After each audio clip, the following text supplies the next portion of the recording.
आप सभी जानते हैं कि ये सब्जेक्ट है बिजनेस मैथमेटिक्स।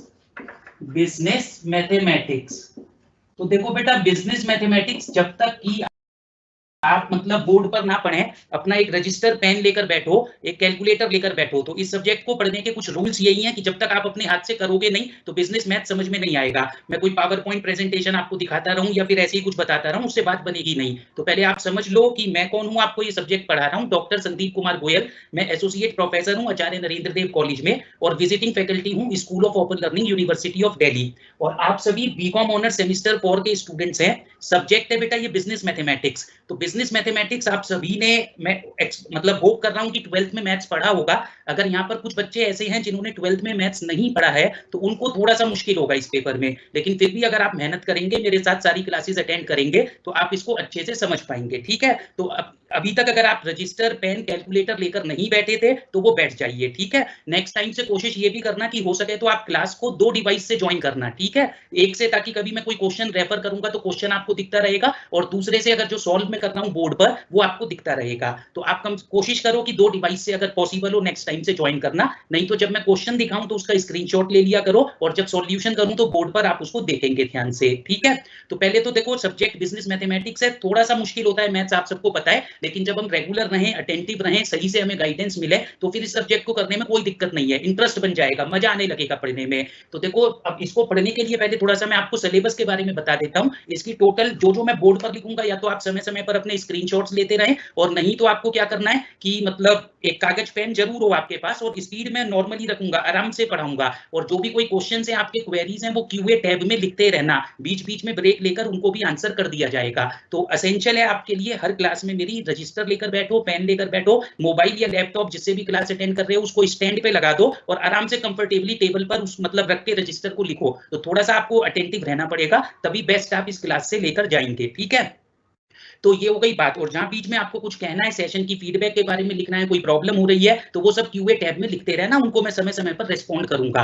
तो अब हम आ गए, बिजनेस मैथमेटिक्स सब्जेक्ट है। तो जहां तक बेटा इसके सिलेबस की बात करें तो टोटल इसमें 5 यूनिट्स होती हैं। कितनी यूनिट्स हैं? देखो 5। अब 5 यूनिट्स में जो फर्स्ट यूनिट है, देखो इसके बारे में पहले मैं आपको बता दूं, हालांकि सिलेबस सब कुछ अवेलेबल है आपकी एसओएल की वेबसाइट पर भी अवेलेबल है, लेकिन फिर भी किसमें क्या कितनी इंटरेस्ट के साथ पढ़ना है, थोड़ा सा वो आपको समझ में आना जरूरी है। तो सिलेबस में देखो, सबसे पहले है यूनिट 1। यूनिट 1 का टाइटल क्या है? Matrices and determinants.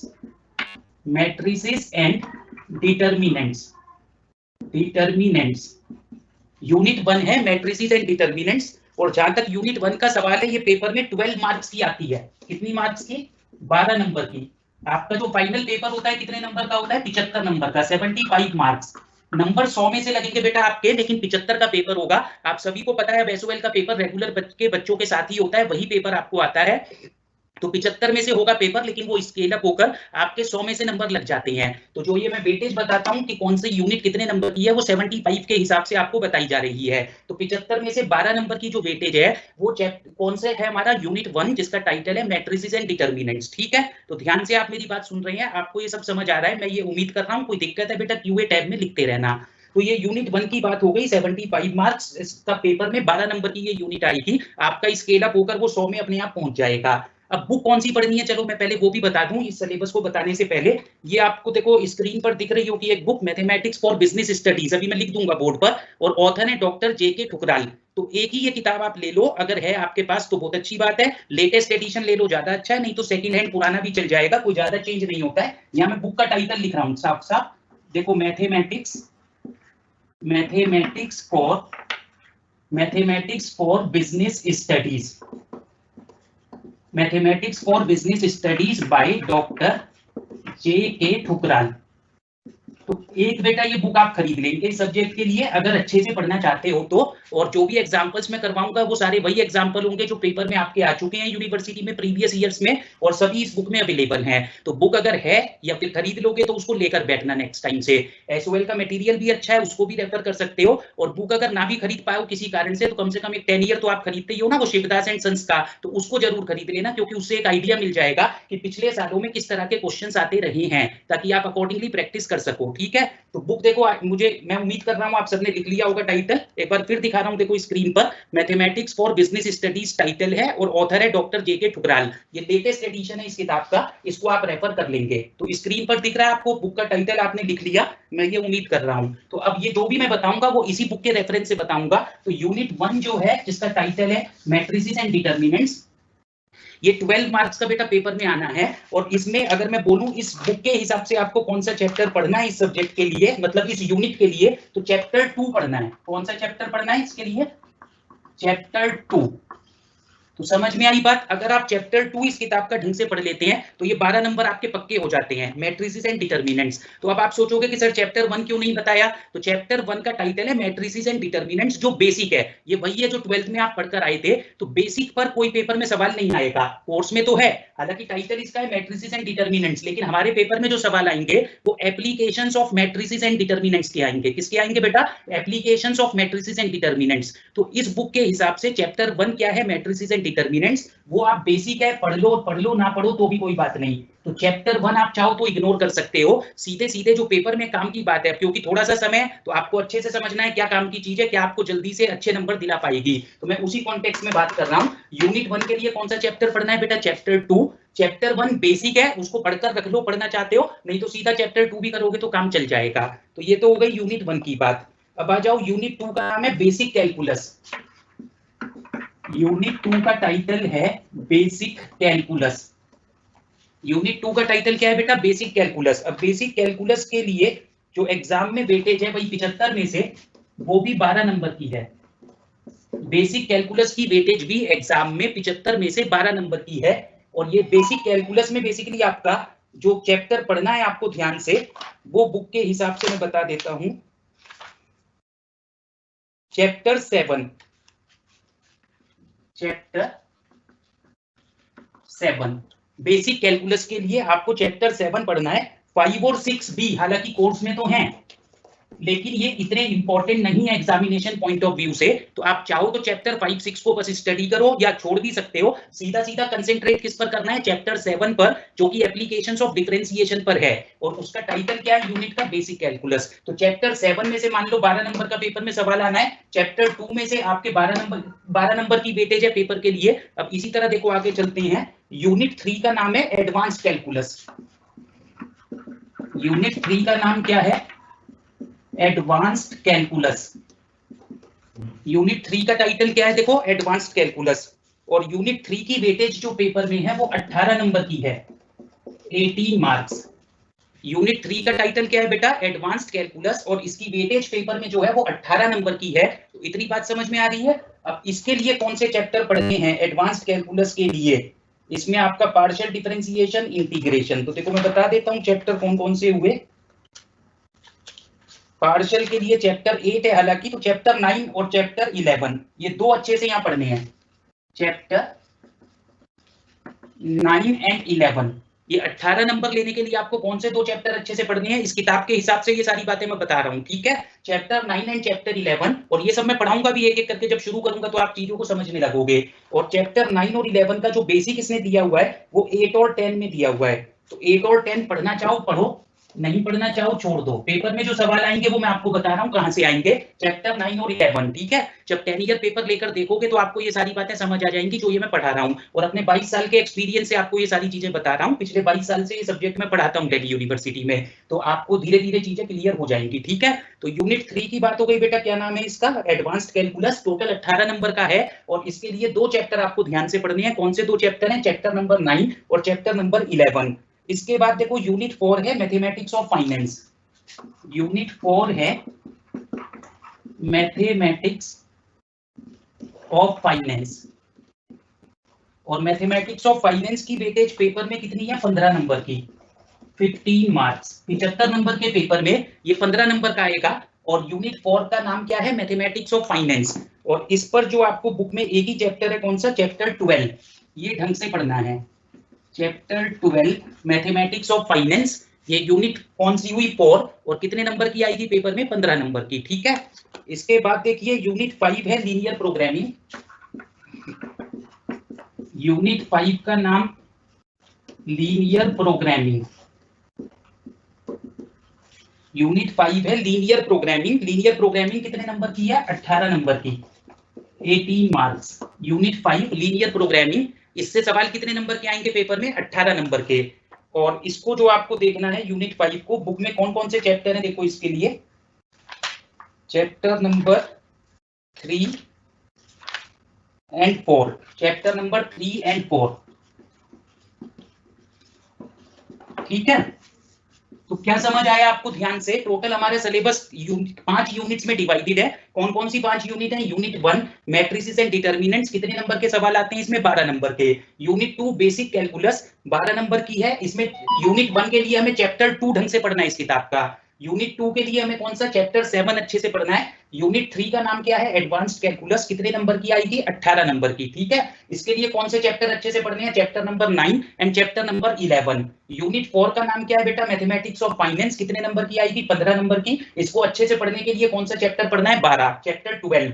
यूनिट 5 कितने नंबर की है? नाम है लीनियर प्रोग्रामिंग, 18 मार्क्स की आएगी पेपर में। और इसके लिए जो चैप्टर कौन से अच्छे से पढ़ने हैं? Chapter 3 and 4। तो देखो बुक में टोटल 12 चैप्टर दिए हुए हैं, लेकिन उसमें से जो अच्छे से पढ़ने वाले जो इंपॉर्टेंट चैप्टर्स हैं जिसपे सवाल आते हैं पेपर में, वो ये चैप्टर हैं, चैप्टर 2, 7, 9, 11, 12, 3 एंड 4। तो टोटल कितने हुए? 1, 2, 3, 4, 5, 6, 7। तो लगभग ये 7 चैप्टर हैं और 15 दिन आपको मिले हैं मेरे साथ पढ़ने के लिए। तो लगभग 2-2 क्लासेस में हर एक चैप्टर को कोशिश करेंगे 2-2 क्लास में इसको कवर करें, ताकि 14-15 क्लास में ये सारे चैप्टर्स कवर हो जाएं। और जब इनको अच्छे से कर लेंगे तो आप अपना पेपर अच्छे से अटेम्प्ट कर पाएंगे, ये मानकर चलिए। तो ध्यान से आपको क्लास में अटेंटिव रहना है। जिन बच्चों ने 12th में मैथ्स पढ़ा था उन्हें तो बहुत अच्छा लगेगा, बड़े आराम से पहले दिन से सब चीजें समझ आएंगी। जिन्होंने नहीं भी पढ़ा था तो थोड़ा सा बेटा एक्स्ट्रा मेहनत आपको करनी पड़ेगी। तो आपको फिर जिन्होंने नहीं पढ़ा था उनको इन चैप्टर्स को भी थोड़ा थोड़ा देखना पड़ेगा, क्योंकि इन चैप्टर्स में बेसिक है। और जिसने 12th में मैथ्स पढ़ा था मेरी क्लास अटेंड करते रहो, और बस ये चैप्टर बिल्कुल छोड़ दो तो कोई टेंशन नहीं है। 1, 5, 6, 8 एंड 10, तो ये चैप्टर्स जो है वो बेसिक्स की बात करते हैं हर चैप्टर की। हमें जो पेपर में सवाल आते हैं वो एप्लीकेशंस पर आते हैं, ठीक है। तो एप्लीकेशंस पर जो चैप्टर्स हैं, जो कोर्स है, जो यूनिट है, कितने नंबर की आएगी, वो सब कुछ देखो मैंने बोर्ड पर लिख दिया है। तो आई होप कि यहाँ तक आप सब लिख चुके हैं। कोई दिक्कत किसी को है तो क्यूए टैग में बेटा लिख दो। अभी बीच में जब एक ब्रेक लेंगे 5 मिनट का, तो वो देखकर जो भी आपके क्वेश्चंस हैं उसको मैं रिस्पॉन्ड करूंगा, ठीक। तो ये स्ट्रक्चर हो गया इस सब्जेक्ट का। मुझे लगता है यहाँ तक आप सबने लिख लिया है, समझ आ गया है। जो अभी नहीं लिख पाए हैं किसी कारण से आज, तो कम से कम बेटा इसका स्क्रीनशॉट वगैरह कुछ लेते रहो, ताकि बाद में आप इसको रेफर कर सकें कि ये क्या आपको अभी तक पढ़ाया गया है। तो सब्जेक्ट समझ में आ गया क्या पढ़ना है? Business mathematics. इसमें कौन सी बुक पढ़नी है वो आपको समझ आ गया है। यूनिट टोटल 5 है, कितने कितने नंबर की कौन कौन सी यूनिट है, और उसके लिए कौन कौन से चैप्टर्स पढ़ने हैं। तो ये बेसिक स्ट्रक्चर समझ आ गया, मतलब जिस तरीके से हम आगे इन क्लासेस को लेकर जाएंगे। एक छोटी सी और बात, आप सबके दिमाग में बार बार एक सवाल आता है कि सर पेपर होंगे कब होंगे, ओपन बुक होंगे, फिजिकल एग्जामिनेशन होंगे। तो ये सारा स्ट्रक्चर जो मैंने बताया है फिजिकल एग्जामिनेशन के हिसाब से बताया है, कि जैसे कॉलेज में जाके जो हाथ से लिख के पेपर देते थे, ओपन बुक आप दे चुके हो, अभी आपने देखा होगा, उसमें सीधे सीधे 6 सवाल में से 4 सवाल करने को आते हैं। तो वहां थोड़ा सा स्ट्रक्चर में फर्क हो सकता है, माइनर सा, कि कोई मैंने 12 बताया वो 15 का आ गया, 15 वाला हो सकता है 12 का आ गया। तो ओपन बुक में माइनर डिफरेंस हो सकता है, लेकिन अगर फिजिकल फॉर्म में होगा तो 100% ये गाइडलाइंस इसी तरह से फॉलो होती हैं जिस तरह से आपको लिख के दी गई है बोर्ड पर, ठीक है। तो ये बात समझ आ गई। और जिस तरह से कोरोना के केसेस बढ़ रहे हैं अभी पीछे, तो फिर वही, क्योंकि आपके पेपर मई के अंदर ही होने हैं, तो मई में या जून में फर्स्ट वीक में जब भी होंगे, तो फिर मतलब उम्मीद करो ओपन बुक ही होगा। जल्दी में अभी फिजिकल मोड में एग्जाम कराना तो मुश्किल होगा यूनिवर्सिटी के लिए। तो ये सब आपके जो बेसिक क्वेश्चंस होते हैं, देखो उन सबको मैंने मतलब पहले ही आंसर कर दिया। और अब हम देखो आज की क्लास में शुरू कर देंगे कहां से? यूनिट 1 मैट्रिसेस एंड डिटरमिनेंट्स, ठीक है। तो कहां से स्टार्ट करना है बेटा? Unit 1 matrices and determinants. तो मैट्रिसेस एंड डिटरमिनेंट्स आप सबने पढ़ा था 12th क्लास में, थोड़ा सा आइडिया होगा। और जिसने नहीं भी पढ़ा तो बेटा बेसिक से मैं तो शुरू यहीं से कर रहा हूं, मानकर कि किसी ने कुछ नहीं पढ़ा है। तो आप कम से कम ध्यान से सुनोगे मुझे तो समझ पाओगे, ठीक है। और जो क्वेश्चन होंगे अपने वहां लिखते रहना क्यूए टैब में, जो नहीं समझ आ रही हो बात। तो अभी हमने ये शुरू कर दिया। तो सबसे पहले मैट्रिक्स क्या होती है? What is matrix? मैट्रिक्स होती क्या है? देखो, तो आपने पढ़ा था 12th में, अगर याद है तो बहुत अच्छी बात है, नहीं तो लिख लो। Matrix is an arrangement. Matrix क्या होती है? Matrix is an arrangement of numbers into rows and columns. Matrix क्या होती है? Matrix is an arrangement of numbers into rows and columns. तो जब हम नंबर्स को रोज और कॉलम्स में लिख देते हैं, रोज से क्या मतलब होता है? हॉरिजॉन्टल अरेंजमेंट, कॉलम से क्या होता है? Vertical arrangement. तो नंबर्स को जब हम रो और कॉलम की फॉर्म में लिख देते हैं तो वो एक मैट्रिक्स बन जाती है। तो जैसे ए से डिनोट करता हूं, इसको मैं क्या बोलता हूं? Matrix A. A capital A क्या है? ये मैट्रिक्स है, ये मैट्रिक्स का निशान है बेटा, जिसको नहीं पता भूल गए हो। और ऐसे अगर मैंने लिखा 1 2 3 4, ये एक मैट्रिक्स है समझो। अब मैं इसको क्या पढ़ूंगा, capital A is a matrix, और मैट्रिक्स का ये निशान दिख रहा है आपको, और इसमें मैंने नंबर क्या लिखे 1 2 3 4, देख रहे हो। तो ये नंबर्स को अरेंज कर दिया मैंने किसी भी फॉर्म में। ये पहली रो कौन सी है 1 2, पहली रो मतलब मैंने बोला था ना रो से क्या मतलब होता है हॉरिजॉन्टल अरेंजमेंट। ये क्या है बेटा पहली रो, पहली रो में क्या दिख रहा है 1 2, ये क्या है बोलो दूसरी रो, दूसरी रो में क्या दिख रहा है 3 4। तो इस मैट्रिक्स में कितनी रो हैं, 2 रोज हैं। इसी तरह कॉलम देखो, पहले कॉलम में क्या दिख रहा है 1 3, ये आपका पहला कॉलम है 1 3, और दूसरे कॉलम में क्या दिख रहा है 2 4। तो ये जो मैट्रिक्स अभी मैंने बोर्ड पर लिखी, इसमें आपको 2 रोज दिख रही हैं और 2 कॉलम्स दिख रही हैं, ठीक है। तो मैट्रिक्स क्या होती है, matrix is an arrangement of numbers into rows and columns. तो रोज में और कॉलम्स में जब हम नंबर्स को लिख देते हैं तो वो मैट्रिक्स बन जाती है, ठीक है। और इस मैट्रिक्स का ऑर्डर बोलते हैं, ऑर्डर ऑफ अ मैट्रिक्स। क्या बोलते हैं, ऑर्डर ऑफ अ मैट्रिक्स। किसी भी मैट्रिक्स का ऑर्डर कैसे डिफाइन करोगे, ORDER, order of a matrix. Order of a matrix का क्या मतलब होता है, number of rose. Order of a matrix का क्या मतलब होता है, number of rose into number of columns. Order of a matrix का क्या मतलब होता है, number of rose into number of columns, ठीक है। तो इसको अब देखो, ये जो मैट्रिक्स मैंने लिखी थी इसमें कितनी रोज थी, मैंने बताया था 2, इसमें कितने कॉलम थे 2। तो इसका ऑर्डर होगा क्या 2 by 2 बोलते हैं, क्या बोलते हैं 2 into 2 या 2 by 2। इस मैट्रिक्स के नीचे यहां लिख देंगे। तो इससे मुझे समझ में आता है, जब मैट्रिक्स का ब्रैकेट खत्म होता है ना, उसके नीचे जो लिखा होता है ये 2 by 2, तो ये क्या है, इसको मैं क्या बोल रहा हूँ 2 into 2 या 2 by 2। ये 2 by 2 क्या है, इस मैट्रिक्स का ऑर्डर है, ठीक है। ऑर्डर का क्या मतलब होता है, number of rose into number of columns. इस मैट्रिक्स में 2 रोज हैं और इस मैट्रिक्स में 3 कॉलम हैं। अगर देखो एक मैट्रिक्स में ऐसे लिखता हूं A इज इक्वल टू 1 2 3 4 5 6, अगर ये मैट्रिक्स में लिखता हूं तो इसमें बेटा कितनी रोज हैं कितने कॉलम है, तो आपको दिख रहा होगा एक रो, तो 2 रोज हैं, पहला कॉलम दूसरा कॉलम तीसरा कॉलम। तो इसमें 2 रोज हैं और 3 कॉलम हैं, क्या है 2 रोज हैं और 3 कॉलम हैं। तो ऑर्डर ऑफ अ मैट्रिक्स सबको समझ आ गया होगा, ये 12th में सब पढ़ा था, मैं फिर भी रिवाइज करवा रहा हूं। तो मैट्रिक्स से क्या मतलब होता है, arrangement of number into rows and columns, और जो हॉरिजॉन्टल अरेंजमेंट होती हैं वो रोज कहलाती हैं, और जो वर्टिकल अरेंजमेंट होती हैं वो कॉलम्स कहलाते हैं, ठीक है। और ऑर्डर ऑफ अ मैट्रिक्स से क्या मतलब होता है, number of rose into number of columns, कितनी रोज हैं और उसमें कितने कॉलम्स हैं, number of rose into number of columns, ठीक है। तो इसमें number of rose 2, number of column 2, तो ऑर्डर हो गया 2 by 2। इसमें number of rose 2, number of columns 3, तो ऑर्डर क्या हो गया 2 by 3। तो अब आप मैट्रिक्स का मतलब समझ गए, ऑर्डर ऑफ अ मैट्रिक्स का मतलब समझ गए, ठीक है। तो इसके बाद देखिए, मैट्रिक्स को अगर ऐड करना हो, दो मैट्रिसेस को ऐड कैसे करेंगे, सम ऑफ मैट्रिसेस कैसे निकालेंगे। तो अब एक मैट्रिक्स तो ए है आपके पास 1 2 3 4 लिखा ना मैंने, और अगर दूसरी मैट्रिक्स है बी, मान लीजिए ये फर्स्ट मैट्रिक्स है A is equal to 1 2 3 4 and B is equal to 5 6 7 8। अगर ये दो मैट्रिसेस है मेरे पास, ए क्या है बोलो 1 2 3 4 और बी क्या है 5 6 7 8, इन दोनों को ऐड कैसे करूंगा, ए प्लस बी, ठीक है। तो दोनों को ऐड करने के लिए पहले तो आपको क्या ध्यान रखना पड़ेगा कि two matrices can be added only when their order is same. इसको इसमें नहीं जोड़ सकते हैं, अगर ऑर्डर उसका जो पहले लिखी थी 1 2 3 4 5 6, इन दोनों को नहीं जोड़ सकते, क्यों, क्योंकि इन दोनों का ऑर्डर सेम नहीं है। इसका ऑर्डर 2 by 2 है, इसका ऑर्डर 2 by 3 है, तो ये दोनों मैट्रिसेस आपस में नहीं जुड़ सकती हैं। तो लिख लो कहीं पर, two matrices can be added और subtracted, two matrices can be added or subtracted only when their order is same.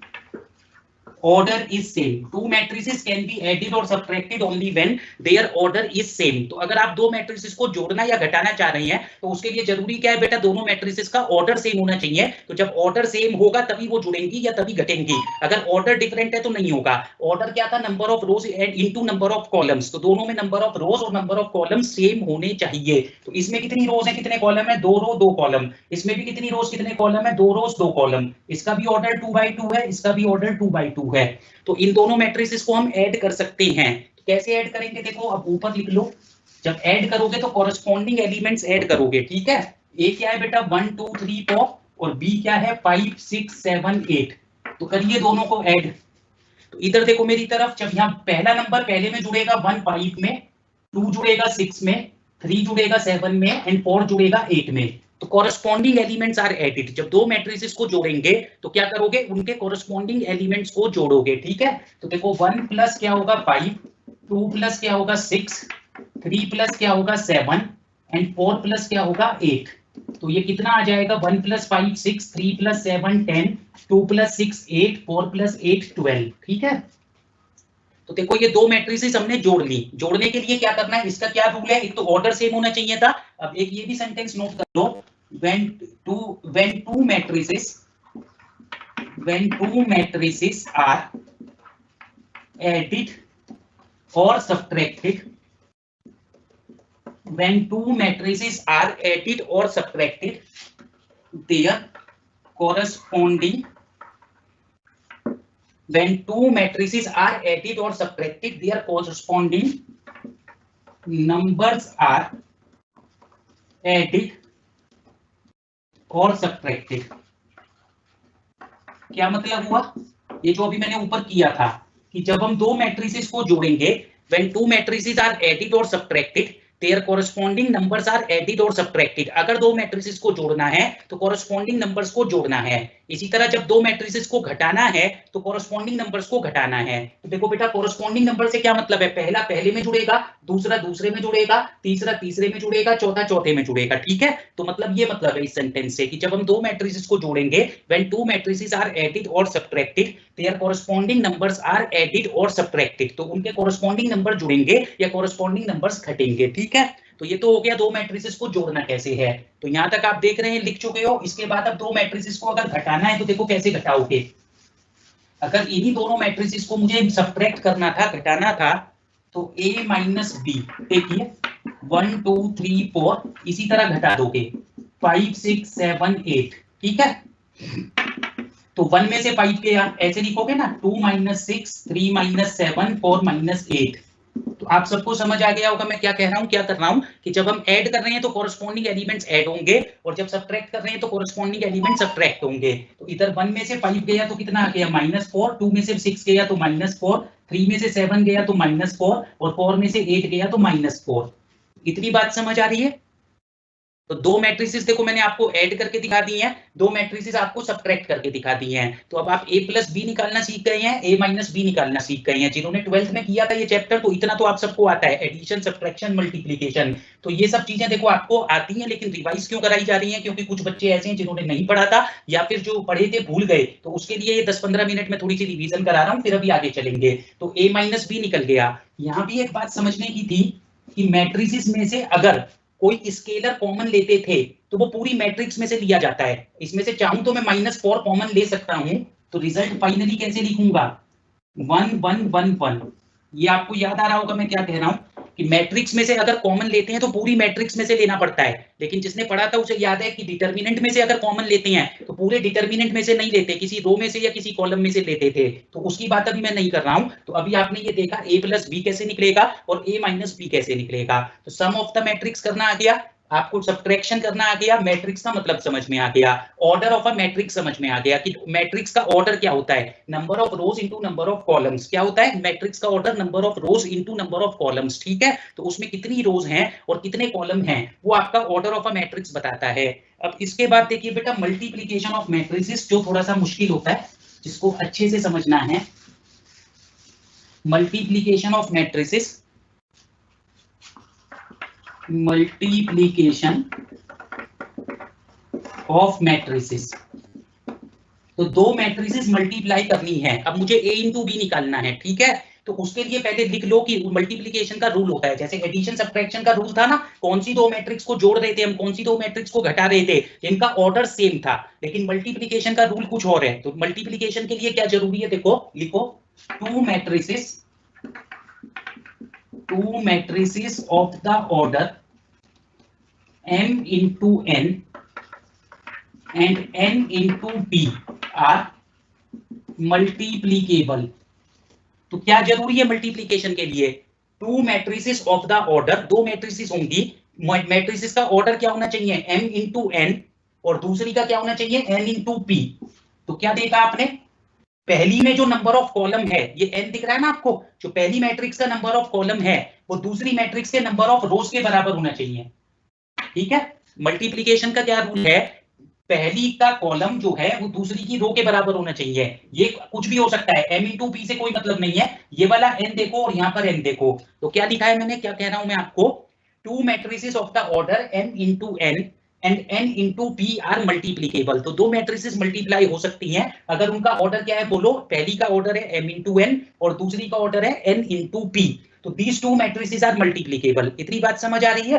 तो इसमें कंडीशन क्या है, नंबर ऑफ कॉलम, इसको दूसरी भाषा में भी लिख दूंगा, and the resultant matrix, and the resultant, result जो बनेगा, resultant matrix will be of the order m into P. अब जो नई मैट्रिक्स बनेगी उसका ऑर्डर क्या आएगा, m इंटू पी आएगा। तो देखो पहली मैट्रिक्स का ऑर्डर मैंने कहा m इंटू n, दूसरी का कहा n इंटू पी। समझो n से n कट जाता है, क्या समझोगे, n से n कट जाता है, तो जो रिजल्टिंग मैट्रिक्स बनती है उसका ऑर्डर क्या आता है, m into P. Resultant matrix का ऑर्डर क्या बनेगा, m इंटू पी। तो ये बात ढंग से समझनी है, two matrices of the order m into n and n into P are multipliable. तो दो मैट्रिसेस जिनका ऑर्डर क्या है m इंटू n और दूसरी का n इंटू पी, तो उनको हम मल्टीप्लाई कर सकते हैं, और मल्टीप्लाई करने के बाद जो नई मैट्रिक्स बनेगी उसका ऑर्डर क्या बनेगा, m इंटू पी बनेगा। जो मल्टीप्लाई करने के बाद नई मैट्रिक्स का ऑर्डर क्या बनेगा बेटा, m इंटू पी बनेगा, ठीक है। या दूसरी भाषा में सीधा सीधा याद रखो, दो मैट्रिक्स को मल्टीप्लाई करने के लिए क्या जरूरी है, number of column in first matrix is equal to number of rows in second matrix. पहली में जो नंबर ऑफ कॉलम है वो किसके बराबर होना चाहिए, दूसरी में नंबर ऑफ रोज के। तो अगर पहली में नंबर ऑफ कॉलम दूसरी में नंबर ऑफ रोज के बराबर है तो वो मैट्रिसेस मल्टीप्लाई हो जाएंगी, ठीक है। ये आप सबको पता था, नहीं पता था तो अब मैंने बता दिया। तो ये जो दो मैट्रिक्स अभी मैं लिख रहा था 1 2 3 4 और दूसरी मैट्रिक्स थी बेटा 5 6 7 8, इन दोनों को मल्टीप्लाई करना है मुझे। अब क्या करना है, मल्टीप्लाई करना है। तो पहले चेक करो ये मल्टीप्लीकेबल है या नहीं, कैसे पता चलेगा, इसका ऑर्डर क्या है 2 इंटू 2, कितनी रोज है 2, कितने कॉलम है 2। इसका भी ऑर्डर क्या है बोलो 2 बाई 2, कितनी रोज है 2, कितने कॉलम है 2। तो दिख रहा है ये। तो पहली का ऑर्डर क्या है बेटा 2 इंटू 2, दूसरी का ऑर्डर क्या है 2 इंटू 2। ये गया कट, सेम हो गया। ये बाई चांस सेम है, इनसे कोई मतलब नहीं है, ये सेम भी हो सकते हैं अलग भी हो सकते हैं। मल्टीप्लिकेशन के लिए क्या जरूरी है, दोनों मैट्रिसेस में पहले का नंबर ऑफ कॉलम किसके बराबर होना चाहिए, दूसरे की नंबर ऑफ रोज के बराबर होना चाहिए। पहले का नंबर ऑफ कॉलम किसके बराबर होना चाहिए, दूसरे की नंबर ऑफ रोज के, तो वो तब दोनों मैट्रिक्स मल्टीप्लाई होंगी, ठीक है। तो वो यहाँ दिख रहा है आपको है, तो मैं इन दोनों को मल्टीप्लाई कर सकता हूं। अब करूंगा कैसे वो आपको सीखना है। दो मैट्रिसेस जो हैं हम इनको मल्टीप्लाई कर सकते हैं, तो कर तो सकते हैं, करेंगे कैसे, होगा कैसे, अब वो सीखना है, ठीक है। तो a इंटू बी बेटा, देखो a b, तो a क्या है 1 2 3 4, b क्या है बोलो 5 6 7 8। तो इन दोनों को मल्टीप्लाई करना सीखना है। ऐड करना आप सीख चुके हो, सब्ट्रैक्ट करना सीख चुके हो, अब क्या सीख रहे हो बोलो, मल्टीप्लाई करना सीख रहे हो। अब क्या सीख रहे हो, मल्टीप्लाई करना सीख रहे हो, ठीक है।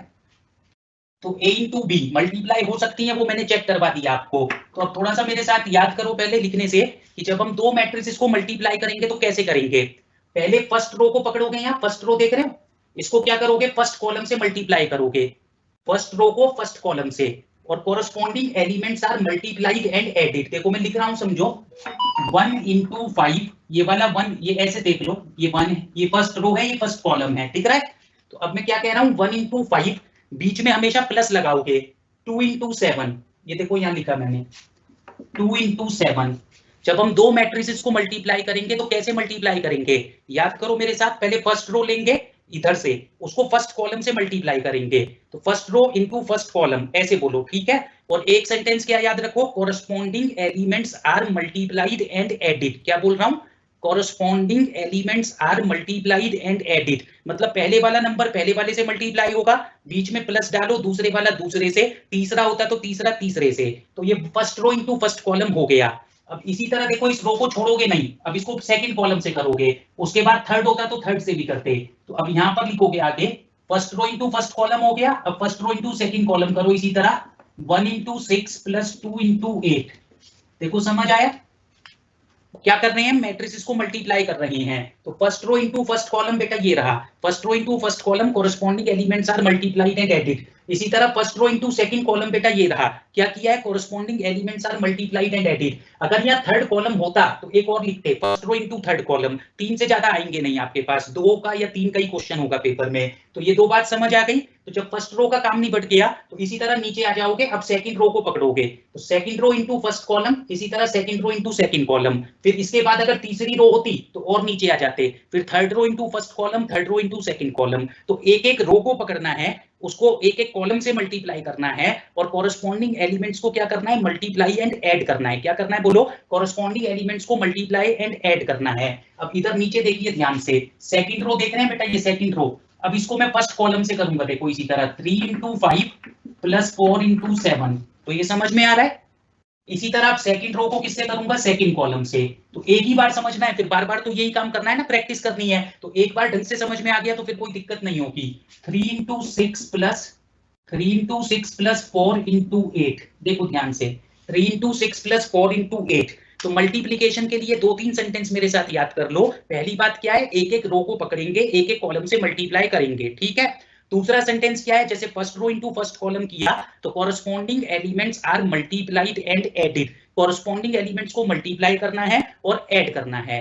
पहले फर्स्ट रो को पकड़ोगे, उसको एक एक करके सब कॉलम से करोगे बेटा, first row into first column, first row into second column, first row into third column. इसी तरह फिर सेकंड रो को पकड़ोगे, उसको एक एक करके सब कॉलम से करोगे, second row into first column, second row into second column, second row into third column. इसी तरह फिर तीसरी होती तो तीसरी को पकड़ते, third row into first column, third row into second column, third row into third column, ठीक है। तो इससे बड़ा सवाल नहीं होगा, तो मैक्सिमम 3 रो 3 कॉलम वाला होगा। तो बस इसे सॉल्व कर लो, कितना हो गया, 5 प्लस 14, 15 प्लस 28, ये हो गया 6 प्लस 16, 18 प्लस 32, ठीक है। जो भी कुछ आता है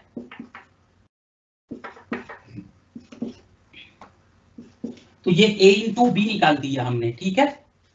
अब यहाँ एक चीज और आप करके देख लेना, मैट्रिसेस में A B is not equal to B A होता है। जिसने 12th में पढ़ा है उसको पता है, याद है कि मैट्रिक्स मल्टीप्लिकेशन जो है वो कम्यूटेटिव नहीं होता। a into B is not equal to B into A. तो अगर इसको उल्टा करके मल्टीप्लाई करके देखो तो आंसर डिफरेंट आएगा, वो अपने आप करके देख लेना। अगर बी ए लिखोगे तो पहले बी लिखोगे, बी क्या है 5 6 7 8 और ए क्या है 1 2 3 4, ठीक है।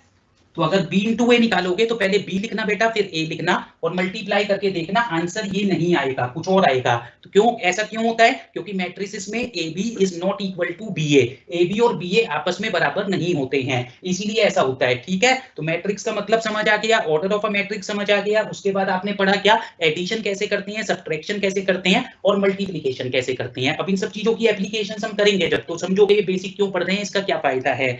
दो एक बातें और समझ लो, छोटी छोटी, आप जानते हैं पहले, एक होता है स्क्वायर मैट्रिक्स। स्क्वायर मैट्रिक्स का कॉन्सेप्ट आप जानते हो, what is square matrix. Square matrix से मतलब होता है a matrix is said to be square matrix when number of rows is equal to number of columns. क्या कह रहा हूं, एक ऐसी मैट्रिक्स जिसमें नंबर ऑफ रोज और नंबर ऑफ कॉलम्स बराबर होते हैं। तो स्क्वायर मैट्रिक्स को कैसे डिफाइन करते हो, a matrix is said to be square matrix, एक मैट्रिक्स को स्क्वायर मैट्रिक्स कहते हैं। A matrix is said to be square matrix if, कब कहते हैं, number of rows is equal to number of columns, ठीक है। A matrix is said to be a square matrix if number of rows is equal to number of columns। अगर किसी matrix में number of रोज और number of columns बराबर हैं तो वो स्क्वायर मैट्रिक्स है। तो अभी तक मैंने जितनी भी मैट्रिक्स लिखी थी वो सब स्क्वायर मैट्रिक्स थी। ये लिखा था ना A 1 2 3 4, नंबर ऑफ रोज कितनी थी बेटा 2, नंबर ऑफ कॉलम कितने थे 2, तो 2 इज इक्वल टू 2, मतलब m is equal to n होगा। अगर किसी भी मैट्रिक्स में नंबर ऑफ रोज और नंबर ऑफ कॉलम्स बराबर होंगे तो उस मैट्रिक्स को हम क्या बोलेंगे, स्क्वायर मैट्रिक्स बोलेंगे। नंबर ऑफ रोज और नंबर ऑफ कॉलम्स अगर बराबर हैं तो वो मैट्रिक्स क्या है, स्क्वायर मैट्रिक्स है, ठीक है। एक और छोटी सी बात लिख लो, आइडेंटिटी मैट्रिक्स। आइडेंटिटी मैट्रिक्स, तो आइडेंटिटी मैट्रिक्स से क्या मतलब होता है, एक ऐसी मैट्रिक्स जिसमें मेन डायगोनल पर तो 1 होता है, बाकी सारे एलिमेंट्स 0 होते हैं। तो अगर 2 और ये हमेशा स्क्वायर मैट्रिक्स होती है। आइडेंटिटी मैट्रिक्स जो भी हम बनाएंगे वो हमेशा स्क्वायर मैट्रिक्स होगी। तो दो तरह की आइडेंटिटी मैट्रिक्स आपको यूज करनी पड़ सकती है, या तो 2 by 2 वाली, मतलब जिसमें 2 रोज 2 कॉलम हो, तो वो ऐसे देखो, डायगोनल पर 1 1 बाकी सब 0।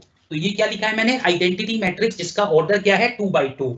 और अगर 3 by 3 वाली लिखनी है, 1 1 1 बाकी सब बेटा 0। देखिए ये आइडेंटिटी मैट्रिक्स जो लिखी है ये 3x3 वाली लिखी है। तो दो तरह की आइडेंटिटी मैट्रिक्स आपको कहीं कहीं पर यूज करनी पड़ेगी, वो पहले ही मैं समझा रहा हूँ। आइडेंटिटी मैट्रिक्स से क्या मतलब होता है, elements on the main diagonal 1, main diagonal पर जो नंबर है वो 1 होते हैं और बाकी सब नंबर 0 होते हैं। इसमें भी देखो मेन डायगोनल पर क्या है 1 1 1, बाकी सब नंबर देखो 0 0 हैं। तो ये दोनों आइडेंटिटी मैट्रिक्स कहीं पर नोट कर लो। स्क्वायर मैट्रिक्स आपको समझ आ गई, आइडेंटिटी मैट्रिक्स समझ में आ गई। तो मैट्रिक्स का जो बेसिक्स था, देखो मैट्रिक्स के लिए जो बेसिक आपको पता होना चाहिए था वो मैंने बता दिया। अब इसके साथ साथ अब देखो आ जाओ डिटर्मिनेंट्स पर, थोड़ा सा बेसिक डिटर्मिनेंट का भी समझ लो पहले। डिटर्मिनेंट से क्या मतलब होता है और वो मैट्रिक्स से कैसे डिफरेंट है डिटर्मिनेंट। तो देखो डिटर्मिनेंट से क्या मतलब है, अभी मैं ऐसे लिखता था ए, ये तो मैंने लिखा था 1 2 3 4, इसको मैं क्या बोलता था ए मैट्रिक्स। हाँ कुछ कह रहे हैं मोहित जी।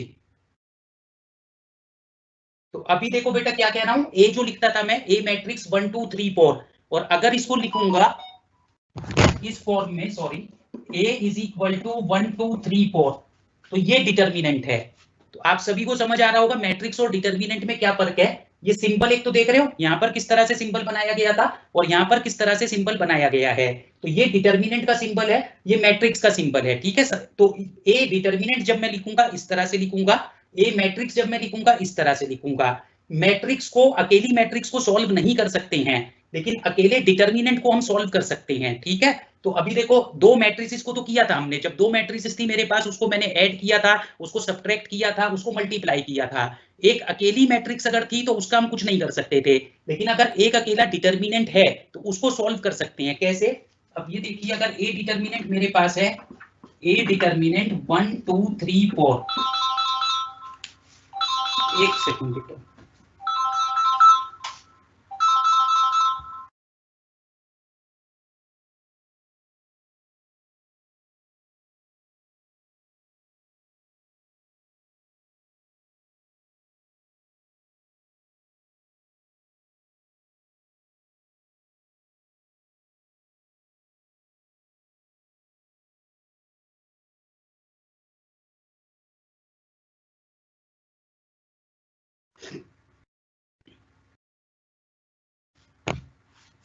एक सेकंड, वीडियो ऑन नहीं हो रहा, क्या चक्कर है। हो गया, ठीक है बच्चों। तो कहां पर थे, मैं आपको बता रहा था ए डिटर्मिनेंट को हम सॉल्व कर सकते हैं। तो ए डिटर्मिनेंट को कैसे सॉल्व करते हैं वो और देख लो। तो जब इसे सॉल्व करेंगे देखो डायगोनली मल्टीप्लाई करते हैं और बीच में माइनस का साइन लगाते हैं। तो जब दो मैट्रिसेस को हम मल्टीप्लाई कर रहे थे तब तो समझ में आ रहा था आपको क्या, कि first row into first column corresponding numbers are multiplied and added, इसी तरह first row into second column. लेकिन जब ये हम डिटर्मिनेंट को सॉल्व करना है तो कैसे सॉल्व करना है, सीधा सीधा को देखिए, 1 इन ये डायगोनली इस तरह मल्टीप्लाई करोगे बेटा, 1 इंटू 4, बीच में लगाओगे माइनस 2 इंटू 3, क्या करोगे 1 इंटू 4 और बीच में माइनस लगाकर क्या करेंगे 2 इंटू 3। तो क्या हो जाएगा ये 1 इंटू 4 मतलब 4 और 2 इंटू 3 मतलब 6। तो इस डिटर्मिनेंट की वैल्यू क्या आई -2। तो अब आप समझ गए कि एक डिटर्मिनेंट को हम कैसे सॉल्व करते हैं। अगर ये ए डिटर्मिनेंट था मेरे पास 1 2 3 4, इसको सॉल्व करने के लिए मैंने क्या किया 1 इंटू 4, बीच में माइनस लगाया 2 इंटू 3, तो ये डिटर्मिनेंट सॉल्व होकर ए डिटर्मिनेंट निकल आया मेरे पास। तो क्लियर है, ये कोई दिक्कत है यहाँ तक। अगर ये डिटर्मिनेंट 3/3 वाला होता, 3 रोज 3 कॉलम वाला, 1 2 3 -1 2 1 0 और 1 2, मान लो इस तरह का एक डिटर्मिनेंट है। अब इसको कैसे सॉल्व करेंगे वो सीखना है। अगर ये डिटर्मिनेंट है आपके पास तो इसको आप कैसे सॉल्व करेंगे। तो देखो इसके लिए क्या करते हो, 2/2 वाला डिटर्मिनेंट मैंने बता दिया अभी कैसे सॉल्व करना है। अब 3/3 वाला बता रहा हूं, तो इसको कैसे करेंगे, A determinant is equal to, समझो सबसे पहले फर्स्ट रो को पकड़ के रखना, ठीक है, इसको पकड़ के रखना फर्स्ट रो को। तो एक एक करके नंबर लोगे, सबसे पहले 1, ये पहला नंबर क्या है 1, ठीक है। तो 1 को लिया आपने, ये 1 किस में था फर्स्ट रो फर्स्ट कॉलम में, तो फर्स्ट रो फर्स्ट कॉलम को हाइड कर लो। अब आपको क्या दिख रहा है, देखो समझो बेटा ये 1 किस में था फर्स्ट रो में फर्स्ट कॉलम में, फर्स्ट रो फर्स्ट कॉलम को हाइड कर लो तो क्या दिख रहा है 2 1 1 2, क्या दिख रहा है 2 1 1 2, ये लिख दिया हमने, ठीक है। फर्स्ट रो को हाइड कर लिया, फर्स्ट कॉलम को हाइड कर लिया, जो दिख रहा था वो लिख दिया। इसके बाद इस नंबर पर आ जाओगे, इसको देखो एज इट इज लिया था, इसका साइन बदल देते हो, 2 का साइन बदल दोगे तो क्या होगा -2, ठीक है। अगर मान लो ये -2 होता तो उसको प्लस कर देते, साइन बदल देते हैं यहाँ पर, तो -2 कर दिया हमने। -2 को अब देखो ये कहां पर है 2 फर्स्ट रो और सेकंड कॉलम में, फर्स्ट रो और सेकंड कॉलम को हाइड करके क्या दिख रहा है आपको, रो वाइज पढ़ो, -1 1 0 2 क्या दिख रहा है, -1 1 0 2। तो देखो ये समझ आ रहा है, पहले हमने 1 लिया था, 1 कहां पर था, फर्स्ट रो फर्स्ट कॉलम में, तो फर्स्ट रो और फर्स्ट कॉलम को हाइड कर दिया था, तो ये दिख रहा था 2 1 1 2, वो यहां लिख दिया था। इसका साइन बदलते हैं बेटा हमेशा, तो ये पॉजिटिव होता है तो नेगेटिव कर देते हैं, नेगेटिव होता है तो पॉजिटिव कर देते हैं, तो साइन बदल दिया। ये कहां पर था, फर्स्ट रो सेकंड कॉलम में, कहां पर था, फर्स्ट रो सेकंड कॉलम में, तो फर्स्ट रो और सेकंड कॉलम को हाइड कर दिया, तो अब क्या दिख रहा था, -1 1 0 2, वो यहां गया -1 1 0 2। अब तीसरा ये जो नंबर है एज इट इज लेते हो, तो फर्स्ट नंबर को एज इट इज लेना है, सेकंड नंबर का साइन बदलना है, थर्ड नंबर को एज इट इज लेना है। फिर आप डिटरमिनेंट का साइन बनाएंगे, 2/2 वाला तो डायरेक्ट हो जाता है, 3/3 वाले को करने के लिए इस तरह से आपको करना पड़ेगा। तो अब इसमें क्या है, ये 3 कहां पर है बेटा, फर्स्ट रो थर्ड कॉलम में, कहां पर है बोलो, ये 3 नंबर कहां पर है, फर्स्ट रो और थर्ड कॉलम में, तो इनको हाइड कर दो। अब क्या दिख रहा है आपको, -1 2 0 1, क्या दिख रहा है, -1 2 0 और 1, ये दिख रहा है, -1 2 0 और 1। तो 3/3 वाले डिटरमिनेंट को पहले रिड्यूस करके 2/2 की फॉर्म में कन्वर्ट करना पड़ेगा। उसके लिए ये हमने क्या किया है, इसको क्या बोलते हैं, एक्सपेंडिंग अलोंग फर्स्ट रो। हमेशा बाय डिफॉल्ट हम फर्स्ट रो के अलोंग ही एक्सपेंड करते हैं, तो क्या किया है हमने, एक्सपेंडिंग अलोंग फर्स्ट रो के अलोंग एक्सपेंड किया है, तो 1 एज इट इज, फिर ये 2 1 1 2 बचा। इधर देखो ये माइनस क्यों आ गया, क्योंकि इसका साइन बदलेगा हमेशा, फर्स्ट रो सेकंड कॉलम को छोड़ दो, जो दिख रहा है वो लिख दिया, फिर ये नंबर एज इट इज लिया, फर्स्ट रो थर्ड कॉलम को छोड़ दो, जो दिख रहा है बेटा वो लिख दिया, ठीक है। तो अब इसको वैसे ही सॉल्व करना है जैसा भी मैंने बताया था, इसको इससे मल्टीप्लाई करेंगे, बीच में माइनस लगाएंगे, इसको इससे करेंगे, तो 2 × 2 माइनस बोलो 1 × 1, ठीक है, इस तरह से। इसी तरह -2, इसको बताया था ना, -1 × 2, -1 × 2, बीच में माइनस लगाओगे 1 × 0, ठीक है, +3, तो इसको बोलो -1 × 1 माइनस बीच में 2 × 0। तो जैसे अभी छोटे वाला डिटरमिनेंट सॉल्व किया था 2/2 वाला, इसी तरह अब हम 3/3 वाला डिटरमिनेंट सॉल्व कर रहे हैं, और सॉल्व कैसे होगा वो मैं आपको बता रहा हूं, ठीक है। तो ये क्या हुआ, 2 × 2 4 -1, यहाँ बोलो -2 बाहर, -2 ये 0 ही हो गया, और +3 -1 ये -0 ही हो गया, 4 में से बन गया 3 -2 और -2, ये बोलो +3 -1, तो कितना हो जाएगा 3 माइनस माइनस प्लस 2 2 जा 4, और ये -3, ठीक है, तो 3 3 कट गया, फाइनली 4 आ गया, तो ए डिटरमिनेंट कितना आया 4। तो ध्यान से देखते रहना, कहीं हो सकता है मुझसे भी कोई मिस्टेक हो तो लिख देना क्यूए टैब में, तो पता चल जाएगा, ठीक है। ए डिटरमिनेंट ये जो था आपके सामने है। तो अभी तक मैंने आपको मैट्रिसेस, मल्टीप्लिकेशन, एडिशन, सब्ट्रैक्शन, कुछ मैट्रिसेस के जो बेसिक कॉन्सेप्ट्स थे वो बता दिए। उसके बाद देखो डिटरमिनेंट को सॉल्व करने का कॉन्सेप्ट बता दिया कि अगर 2/2 का डिटरमिनेंट है वो कैसे सॉल्व होगा, और 3/3 का डिटरमिनेंट है तो वो कैसे सॉल्व होगा। तो कहीं ना कहीं ये उतना बेसिक था जो आप 12th में पढ़कर आए थे, और चैप्टर 1 में यही सारी बात होती है बेसिक की। ये बेसिक सारा काम आएगा अब जब हम पढ़ना शुरू करेंगे एप्लीकेशंस ऑफ मैट्रिसेस, जब हम मैट्रिसेस को अप्लाई करना शुरू करेंगे, जो कि पेपर में हमारे 12 नंबर का आना है, जैसा मैंने बताया। तो अब हम लगभग 5 मिनट का एक ब्रेक ले लेते हैं। इस ब्रेक के दौरान आप क्या करोगे, जितना अभी मैंने पढ़ाया उसको ढंग से देख लोगे, और कहीं कोई डाउट है बेटा, अभी तक लिख चुके हो तो भी, और नहीं लिखा है तो भी क्यूए टैब में लिख दो, और सेशन की फीडबैक भी जरूर लिखते रहो कि कितना समझ में आ रहा है, कितना फायदा हो रहा है सेशन से। क्यों आप बोल तो पाते नहीं है, तो मुझे पता नहीं चलता है कितना मीनिंगफुल है ये। मैं अपनी तरफ से पूरी कोशिश कर रहा हूं कि लिमिटेड टाइम में, लिमिटेड रिसोर्सेज में जो बेस्ट आपके लिए कर सकूं वो कर रहा हूं, ठीक है। तो ये अभी 5 मिनट का एक ब्रेक ले रहे हैं। आपको जो भी कुछ मुझसे कहना है वो आप क्यूए टैब में लिख दें। इन द मीन टाइम देखो मैं एक स्क्रीन शेयर करूंगा, उस पर 3 एग्जांपल्स होंगे, वहां पर क्वेश्चन है, सॉल्व नहीं किए होंगे, तो उनका कम से कम स्क्रीनशॉट ले लो या देख लो, क्योंकि उनको फिर जैसे भी टाइम मिलेगा हम सॉल्व करना शुरू करेंगे, ठीक। तो एक बार देखो मैं क्या कर रहा हूँ, अब स्क्रीन शेयर कर रहा हूँ और कुछ एग्जांपल्स आपको दिखेंगे।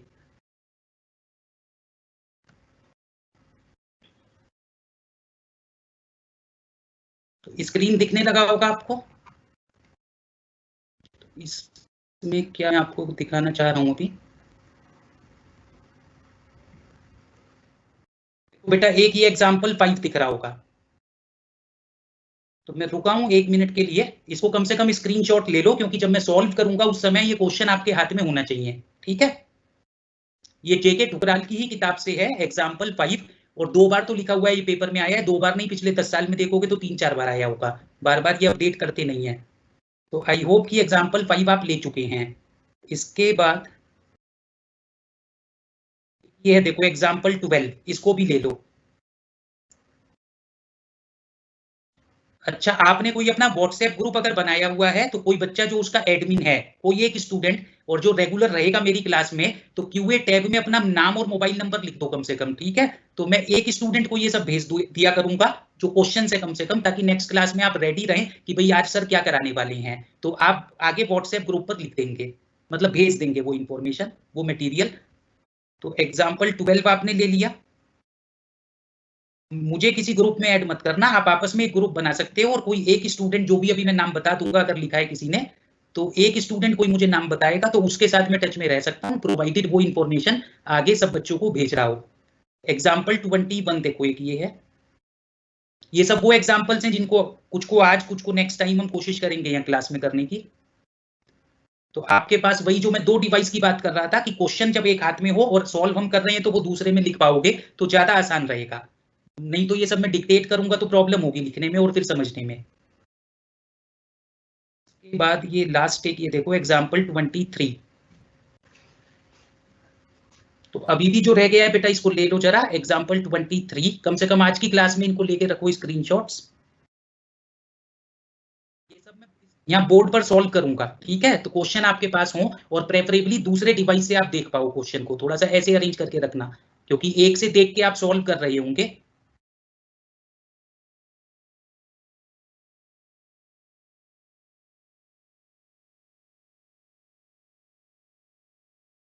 तो अब मैं उम्मीद कर रहा हूँ ये चारों क्वेश्चंस आप सभी के पास पहुंच गए हैं, ठीक है।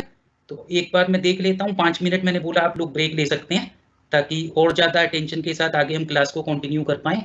क्यूए टैब में देख लेते हैं, किसी ने कुछ कहा?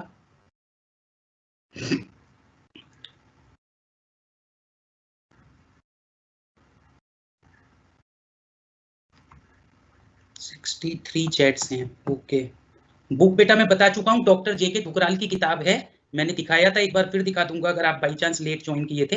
एसओएल की साइट पर अवेलेबल नहीं है सब्जेक्ट का मटेरियल, होना चाहिए, आप देखो नहीं तो मैं ढूंढ के कोई लिंक भेज दूंगा, और अगर लेटेस्ट नहीं भी है तो पुराने वाले को भी रेफर कर सकते हो, बस उसमें फर्क वही है कि एक असाइनमेंट एंड ट्रांसपोर्टेशन नाम का चैप्टर होता था, वो अब कोर्स में नहीं है, ठीक है। तो जो भी चैप्टर मैं पढ़ा रहा हूँ आपको, मटेरियल कहीं से भी पढ़ो, अगर पुराना भी है तो कोई इशू नहीं है। बोर्ड क्लियर नहीं दिख रहा है बेटा, क्लियर देखो इसलिए नहीं दिख रहा होगा, आपके नेटवर्क का इशू होगा या फिर मतलब डिवाइस का कुछ ना कुछ, अगर नेटवर्क पूरा है, अच्छी आपकी इंटरनेट कनेक्टिविटी है तो बोर्ड अच्छे से समझ आएगा, अच्छे से दिखाई देगा। ये मैं आज पहली बार नहीं पढ़ा रहा हूँ बेटा, आप नेट देखो थोड़ा सा अच्छा, जहां नेटवर्क आता हो वहां बैठोगे तो पक्का दिखाई देगा, अच्छा दिखाई देगा। थ्योरी नहीं आती है, सच आता तो प्रैक्टिकल ही है, लेकिन प्रैक्टिकल को समझने के लिए थ्योरी भी समझनी जरूरी होती है, ठीक है। सेक वाले सब्जेक्ट कैसे चूज करने हैं, तो आप सब्जेक्ट बताओ तो मैं बता सकता हूँ कौन सा बेटर है आपके लिए, इस तरह से तो नहीं। बेसिक भी थोड़ा सा बता देना, बिल्कुल मैंने अच्छे से बेटा सारा बेसिक भी बताया है अभी तक। ये सब्जेक्ट पढ़ना क्यों है, बिल्कुल अच्छी सी बात है। बिजनेस मैथ्स बेटा, जब कॉमर्स अगर पढ़ रहे हो तो कॉमर्स में जब तक business maths, basics of maths आपको नहीं आता हो तो उसका कोई मतलब नहीं रह जाता है।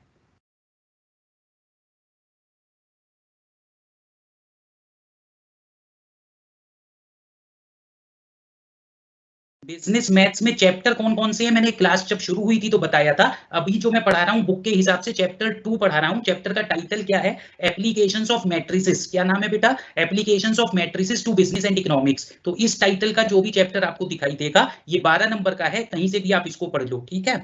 कौन सी बुक लेनी है मैंने बताया था, एक बार फिर अभी बता दूंगा, जेके ठुकराल है, mathematics for business studies, author का नाम है जेके ठुकराल, बुक का नाम है मैथमेटिक्स फॉर बिजनेस स्टडीज। नहीं, आइडेंटिटी मैट्रिक्स में जरूरी है मेन डायगोनल पर 1 होगा, बाकी सब 0 होंगे, ठीक है, और किसी तरह की मैट्रिक्स को आइडेंटिटी नहीं कहेंगे। स्क्रीन शो नहीं हो रहा है 4:16 पर, तो इसलिए नहीं हो रहा होगा, या तो मैंने उसको मतलब जब आपको ये स्क्रीन शेयर किया था उस समय हुआ होगा ऐसा। वीडियो नहीं शो हो रही है, ब्लैक स्क्रीन है, तो अभी देखते हैं, रुको एक बार, स्क्रीन ब्लैक शो हो रही है, ये 4:16 से हुआ ऐसा है। चलो, एक बच्चे ने अच्छी बात लिखी, सार्थक अरोड़ा ने, सर सब समझ आ रहा है, तो ऐसी बात सुन के जरा जोश आता है ना टीचर को भी। हाँ ठीक है, अरिहंत, डिटर्मिनेंट को किसी भी रो या किसी भी कॉलम के अलोंग एक्सपेंड कर सकते हैं, आंसर सेम आएगा, लेकिन बाय डिफॉल्ट हम फर्स्ट रो के अलोंग ही एक्सपेंड करते हैं। ये जो बेसिक अभी तक मैंने बताया इस पे स्पेसिफिकली कोई सवाल नहीं आएगा, सवाल अब जो शुरू करेंगे वहां से आएगा, लेकिन उसको समझने के लिए ये बेसिक समझना जरूरी था। शोइंग सर, स्क्रीन नहीं दिख रहा है। एक बार चेक करते हैं क्यों हुआ ऐसा। क्वेश्चन शो नहीं हो रहा है, screen is not visible. Okay, देखते हैं, अभी रुको। स्क्रीन शो तो हुआ है, एक बार देखते हैं।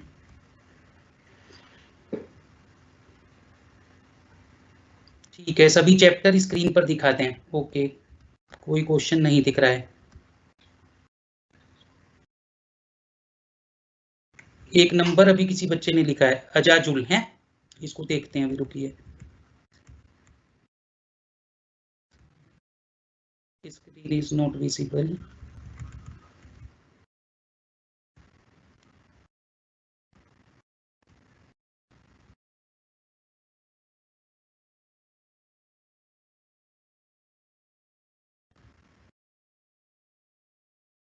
ओके, तो ये स्क्रीन अभी सॉल्व करवाते हैं। क्या इशू है? शुरू में आपको सब दिख रहा था, 4:16 के बाद प्रॉब्लम हुई है ना कुछ। लेट मी सी।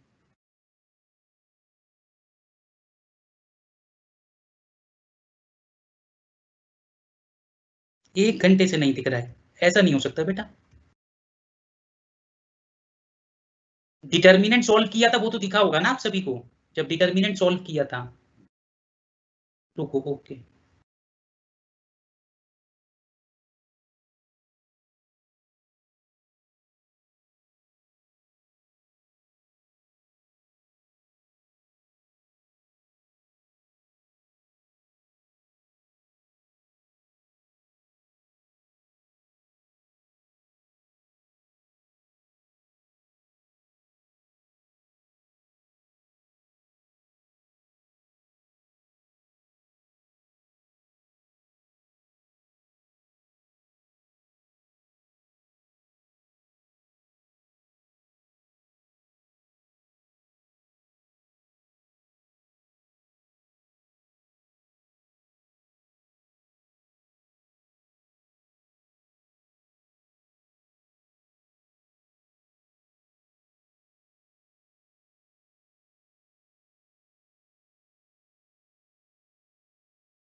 हाँ, तो देखो बच्चों, ये दिख रहा है, अब स्क्रीन आपको दिखना चाहिए। मैंने टेक्निकल लोग पर्सन से कंफर्म कर लिया है, उनको दिख रहा है सब। किसी बच्चे को नहीं दिख रहा तो उसके एंड पर नेटवर्क का इशू होगा। एक बार आप उसको मतलब लीव करके दोबारा ज्वाइन करके देखो, नेटवर्क चला जाता है ना अगर आपका, तो बेटा ये प्रॉब्लम होती है। तो ये एग्जाम्पल 5 दिख रहा होगा अब आपको, ये स्क्रीन दिख रहा होगा, मतलब बेसिकली जो मैं कहना चाहता हूँ।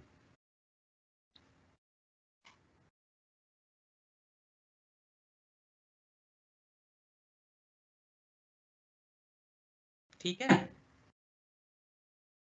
तो आई होप ये स्क्रीन सबको दिख रहा है। और जिसको नहीं दिख रहा तो एक बार लीव करके दोबारा ज्वाइन करके देखो, फिर उस केस में आपके नेट का कुछ इशू होगा बेटा। जिसको भी अगर स्क्रीन नहीं दिख रहा है तो नेट का इशू होगा।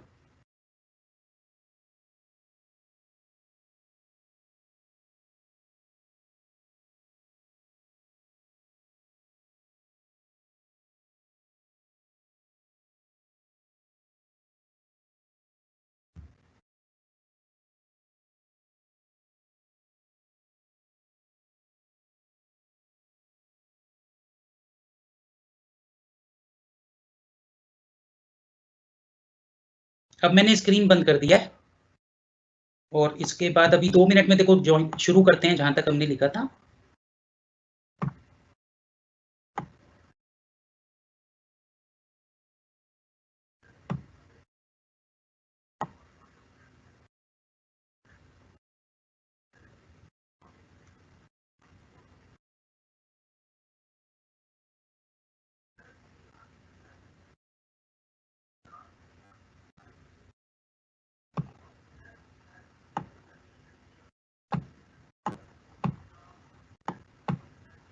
डिटर्मिनेंट दिखा था ना, ठीक है बिल्कुल ओके।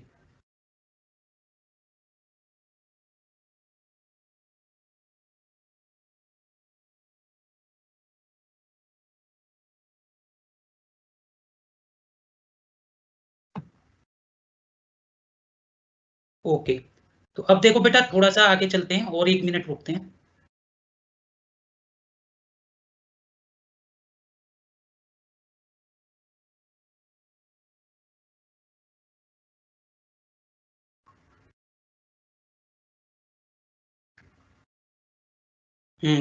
अब दिखने लगा होगा आपको बोर्ड।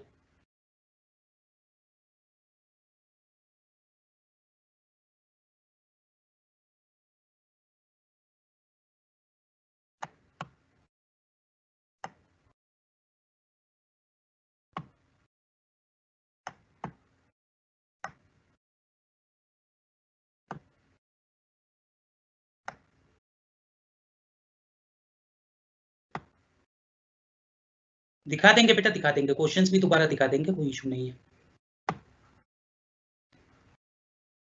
कोई बात नहीं, 3x3 नहीं दिखा था ना, अभी क्वेश्चन एक करूंगा उसके साथ कर दूंगा। ओके तो अब देखो आप क्या करेंगे, 3x3 वाला क्वेश्चन ये बोर्ड पर दिख रहा होगा आपको। ये क्वेश्चन था, देखो मैं एक बार दोबारा समझा देता हूँ। ए अब तो दिख रहा है ना सबको, ए क्या है, ये डिटर्मिनेंट दिख रहा है 1 2 3 -1 2 1 0 1 2, ठीक है। तो नेटवर्क का इशू होगा बेटा, अगर कहीं पे प्रॉब्लम हुई थी, नहीं तो ये बीच में सही था। किसी ने लिखा भी था कि कैसे एक्सपेंड करना है, तो फर्स्ट रो के अलोंग एक्सपेंड किया था। जो नहीं देख पाए थे तो दोबारा देख लो एक बार। तो सबसे पहले ये 1 लिया नंबर, ये देख रहे हैं आप 1 नंबर लिया हमने। ये 1 किस में था, फर्स्ट रो फर्स्ट कॉलम में। किस में था, फर्स्ट रो फर्स्ट कॉलम में। तो फर्स्ट रो फर्स्ट कॉलम को छोड़ दिया तो क्या बचा, देखो फर्स्ट रो फर्स्ट कॉलम को हाइड किया तो क्या दिख रहा था, 2 1 1 2, ये यहाँ पर लिख रखा है 2 1 1 2, ठीक है। इसके बाद ये जो सेकंड नंबर था 2, इसका साइन बदल देते हैं, तो इसको -2 लिखा मैंने, देखो +2 है तो माइनस कर देंगे, माइनस का होता तो प्लस कर देते। ये कहां पर था, फर्स्ट रो सेकंड कॉलम में। कहां पर था, फर्स्ट रो सेकंड कॉलम में। तो देखो फर्स्ट रो और सेकंड कॉलम को हाइड कर दिया तो क्या दिख रहा है बेटा, -1 1 0 2, क्या दिख रहा है, -1 1 0 2, वो यहाँ आ गया। उसके बाद देखो थर्ड वाले को लोगे तो ये +3, ये एज इट इज लेते हैं। तो फर्स्ट को ऐसे का ऐसा लेते हैं, सेकंड का साइन बदल देते हैं, थर्ड को ऐसे का ऐसा लेते हैं, ठीक है। तो ये थर्ड को जब लिया, ये कहां पर था, फर्स्ट रो थर्ड कॉलम में था। कहां पर था, फर्स्ट रो थर्ड कॉलम में। तो फर्स्ट रो और थर्ड कॉलम को हाइड कर दिया तो क्या बचा, -1 2 0 1, क्या दिख रहा है बेटा, -1 2 0 1, वो यहाँ लिखा हुआ है -1 2 0 1, ठीक है। तो इसको अब वैसे ही सॉल्व किया है जैसे 2/2 के डिटर्मिनेंट को हमने सॉल्व किया था। कैसे, तो ये बाहर 1 है, देखो 2 × 2, बीच में माइनस लगाएंगे 1 × 1, ये दिख रहा है देखो, ये -2 एज इट इज है, तो -1 × 2, बीच में माइनस लगाएंगे 1 × 0, वो ये रहा, प्लस का 3 ये रहा, -1 × 1, माइनस बीच में लगाएंगे 2 × 0, तो ये रहा। तो बस अब इसको सिंप्लीफाई किया गया है, वो आप सभी जानते हो, स्क्रीन पर रखा है। तो 1 मिनट में चुप हूं, इसको सॉल्व करके देख लो। 2/2 का डिटर्मिनेंट सॉल्व करना भी आ गया आपको, और 3/3 का डिटर्मिनेंट सॉल्व करना भी आ गया। तो यहां तक क्लियर है, देखिए। अब इसमें आगे नोट करो, जो एक हमें क्या करना है, solving system of equations bye Cramer's rule. 12th में आपने एक मेथड पढ़ा था जिसको बोलते थे मैट्रिक्स मेथड। क्या बोलते थे बेटा, मैट्रिक्स मेथड। अभी मैं मैट्रिक्स मेथड ना बता के पहले आपको क्रेमर्स रूल बता रहा हूं। तो क्रेमर्स रूल से हम इक्वेशंस को कैसे सॉल्व करेंगे, ठीक है। तो उससे ये डिटर्मिनेंट की प्रैक्टिस भी हो जाएगी साथ ही साथ। तो लिखो क्या क्या सीख रहे हैं हम अभी, topic solving system of equations, solving system of equations by Cramer's rule or determinant method. Solving system of equations by Cramer's rule or determinant method. तो इक्वेशंस को सॉल्व करना है या तो क्रैमर्स रूल की मदद से या डिटरमिनेंट मेथड की मदद से, एक ही बात है, क्रैमर्स रूल और डिटरमिनेंट मेथड। तो किस तरह का क्वेश्चन होगा, जैसे 12th में भी आपने देखा होगा 2-3 इक्वेशंस आपको दी होती थी और एक्स वाई जेड निकालना होता था। तो ये क्रैमर्स रूल नहीं पढ़ा था आपने, इसीलिए पहले मैं यही बता रहा हूँ अब, ठीक है। तो क्रैमर्स रूल की मदद से इक्वेशन को कैसे हम सॉल्व करेंगे। तो देखो 3 इक्वेशन अगर आपको दे रखी है, मान लीजिए इस तरह की, a1x plus b1y plus c1z is equal to d1, a2x plus b2y plus c2z is equal to d2, a3x plus b3y plus c3z is equal to d3, ठीक है। तो अगर इस तरह की 3 इक्वेशन दे रखी है, 1 2 3 4 कुछ नंबर होंगे, a1 b1 c1 नहीं होगा, ठीक है। ये तो मैं स्टैंडर्ड फॉर्म बता रहा हूँ। तो अगर 3 इक्वेशंस आपको दे रखी हैं, उसको सॉल्व करना है। सॉल्व करने का क्या मतलब है, एक्स वाई जेड निकालना है, और कौन से मेथड से निकालना है, क्रैमर्स रूल से निकालना है, ठीक है। तो कैसे निकालोगे, क्रैमर्स रूल से इन इक्वेशंस को कैसे सॉल्व करोगे, अब वो आपको पहले समझना है। तो उसके लिए पहले क्या करोगे, एक डी डिटरमिनेंट बनाओगे। क्या करोगे, डी डिटरमिनेंट बनाओगे। डी को क्या बोलते हैं, कोफिशिएंट डिटरमिनेंट बोलते हैं। क्या बोलते हैं, कोफिशिएंट डिटरमिनेंट बोलते हैं। तो जो एक्स वाई जेड के कोफिशिएंट्स है ना बेटा, पढ़ो तो वो यहाँ लिख दो। यहाँ एक एक्स का क्या है a1, y का क्या है b1, z का क्या है c1। इसमें बोलो a2 b2 c2 और इसमें बोलो a3 b3 c3। तो क्रैमर्स रूल से इक्वेशन को सॉल्व करने के लिए पहले आप क्या करोगे, पहले एक्स वाई जेड के कोफिशिएंट्स पढ़ दोगे। क्या करोगे, एक्स वाई जेड के कोफिशिएंट्स पढ़ दोगे, उसको डिटरमिनेंट के फॉर्म में लिख दिया, ठीक है। तो लिखने के बाद क्या होगा, एक्स वाई जेड के कोफिशिएंट पढ़े, उसको डिटरमिनेंट के फॉर्म में आपने लिख दिया। तो उसके बाद आप क्या करेंगे, देखिए डी, इसको सॉल्व कर लोगे, जैसे डिटरमिनेंट सॉल्व करना बताया, तो उससे ये डी निकल जाएगा। और जब डी निकल जाएगा उसके बाद क्या करेंगे, डी1 निकालेंगे, एक और डिटरमिनेंट। डी1 से क्या मतलब है, ये जो फर्स्ट कॉलम है ना, इसको बदल दो इससे, राइट हैंड साइड वाले कोफिशिएंट से। डी1 निकालते समय क्या करोगे, लिख लो, कहीं लिखना है तो, replace first column by right hand side coefficients. First column को राइट हैंड साइड वाले कोफिशिएंट से बदल दो। तो वो क्या है, d1 d2 d3, ठीक है। बाकी दोनों सेम रहेंगे, देखो b1 b2 b3 और c, ये c1 है यहाँ, c1 c2 c3, ठीक है। तो d लिख दिया, d1 लिख दिया। इसी तरह बेटा d2 जब लिखोगे तो d2 के लिए क्या करोगे, सेकंड वाले कॉलम को रिप्लेस करोगे राइट हैंड साइड वाले कोफिशिएंट से। d2 के लिए क्या करोगे, replace second column by right hand side coefficient. Second वाले कॉलम को राइट हैंड साइड वाले से बदल दो। तो हर बार देखना इसी को, d को, बच्चे गलती क्या करते हैं कि इसमें बदलने लगते हैं अब d1 में। तो जब d को ही हर बार देखेंगे, जब d1 निकालेंगे तो फर्स्ट को बदलेंगे, d2 निकालेंगे तो सेकंड को बदलेंगे, और जब d3 निकालेंगे तो थर्ड को बदलेंगे। तो देखो d2 निकालते समय फर्स्ट सेम रहेगा, a1 a2 a3, सेकंड वाला बदल जाएगा बेटा, d1 d2 d3, और थर्ड वाला सेम रहेगा, c1 c2 c3, ठीक है। तो d निकाल लिया आपने, d1 निकाल लिया आपने, d2 निकाल लिया। इसी तरह बेटा d3 निकालोगे तो जैसा समझ आ रहा होगा नाम से, d3 के लिए क्या करेंगे, थर्ड कॉलम को बदलेंगे। तो थर्ड कॉलम को भी जो बदलोगे वो इधर से ही बदलोगे, ठीक है। थर्ड कॉलम को भी इधर से बदलोगे। तो उसके लिए क्या करोगे, तो पहले आप वही फर्स्ट को as it is a1 a2 a3, second को as it is b1 b2 b3, third के बदले वो d वाले आ जाएंगे, d1 d2 d3, ठीक है। तो आपने फर्स्ट कॉलम बदला तो d1 आ गया, सेकंड कॉलम को बदला राइट हैंड साइड से d2 आ गया, थर्ड कॉलम को बदला राइट हैंड साइड से तो d3 आ गया। तो d d1 d2 d3 तीनों जब निकल जाएंगे तो x निकालना है ना, मैं x कैसे निकलेगा, d1 अपॉन d, y कैसे निकलेगा, d2 अपॉन d, और z कैसे निकलेगा, d3 अपॉन d, ठीक है। तो ये फार्मूले हैं, समझो। x कैसे निकालना है, d1 अपॉन d, y कैसे निकालना है, d2 अपॉन d, और z कैसे निकालना है, d3 अपॉन d, ठीक है। और ये जो d है, it should not be equal to 0। जब d आप सॉल्व करेंगे तो d 0 के बराबर नहीं आना चाहिए। अगर d 0 के बराबर है तो इसका मतलब वो आप सॉल्व नहीं कर सकते हैं, ठीक है। आपके पेपर में जो सवाल आएंगे यूनिक सॉल्यूशन वाले आएंगे जिसमें d 0 नहीं होगा। तो फिर 1 मिनट लगा के ध्यान से समझ लो, क्रैमर्स रूल में क्वेश्चन हम कैसे सॉल्व करेंगे। उसके लिए हम d निकालेंगे, d1 निकालेंगे, d2 निकालेंगे, d3 निकालेंगे। d से क्या मतलब है, कोफिशिएंट डिटरमिनेंट। जो x y z के कोफिशिएंट्स हैं उसका हम डिटरमिनेंट बना लेंगे, तो वो कोफिशिएंट डिटरमिनेंट हो गया, ठीक है। तो उसके बाद D1 कैसे निकलेगा, फर्स्ट कॉलम को राइट हैंड साइड वाले से बदल दोगे, D2 कैसे निकलेगा, सेकंड कॉलम को राइट हैंड साइड वाले से बदल दोगे, D3 कैसे निकलेगा, थर्ड कॉलम को राइट हैंड साइड वाले से बदल दोगे। अब ये वैसे ही सॉल्व होंगे जैसे D1 D2 D3, अभी मैंने डिटरमिनेंट सॉल्व करना सिखाया था उसी तरह से सॉल्व होंगे। और जब ये सब निकल जाएंगे तो x y z कैसे निकलेगा, x किसके बराबर होता है D1/D, y किसके बराबर होता है D2/D और z किसके बराबर होता है D3/D। अगर दो ही इक्वेशन होती मान लो x और y वाली तो बस फिर D1 D2 तक ही काम चल जाता, अगर z है ही नहीं तो फिर बस D1 D2 निकालोगे उसी से काम चल जाएगा। अब इस पर देखो एक क्वेश्चन कर लेते हैं क्रैमर्स रूल पर, तो उससे आपको समझ आएगा कि ये कैसे होगा।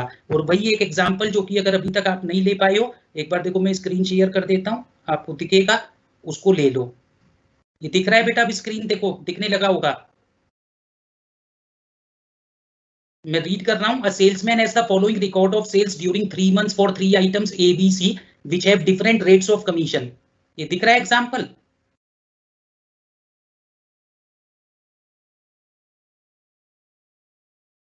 तो इसको नोट कर लो या फिर लिख, मतलब आप स्क्रीनशॉट ले लो। अब इसको सॉल्व करना शुरू करेंगे हम।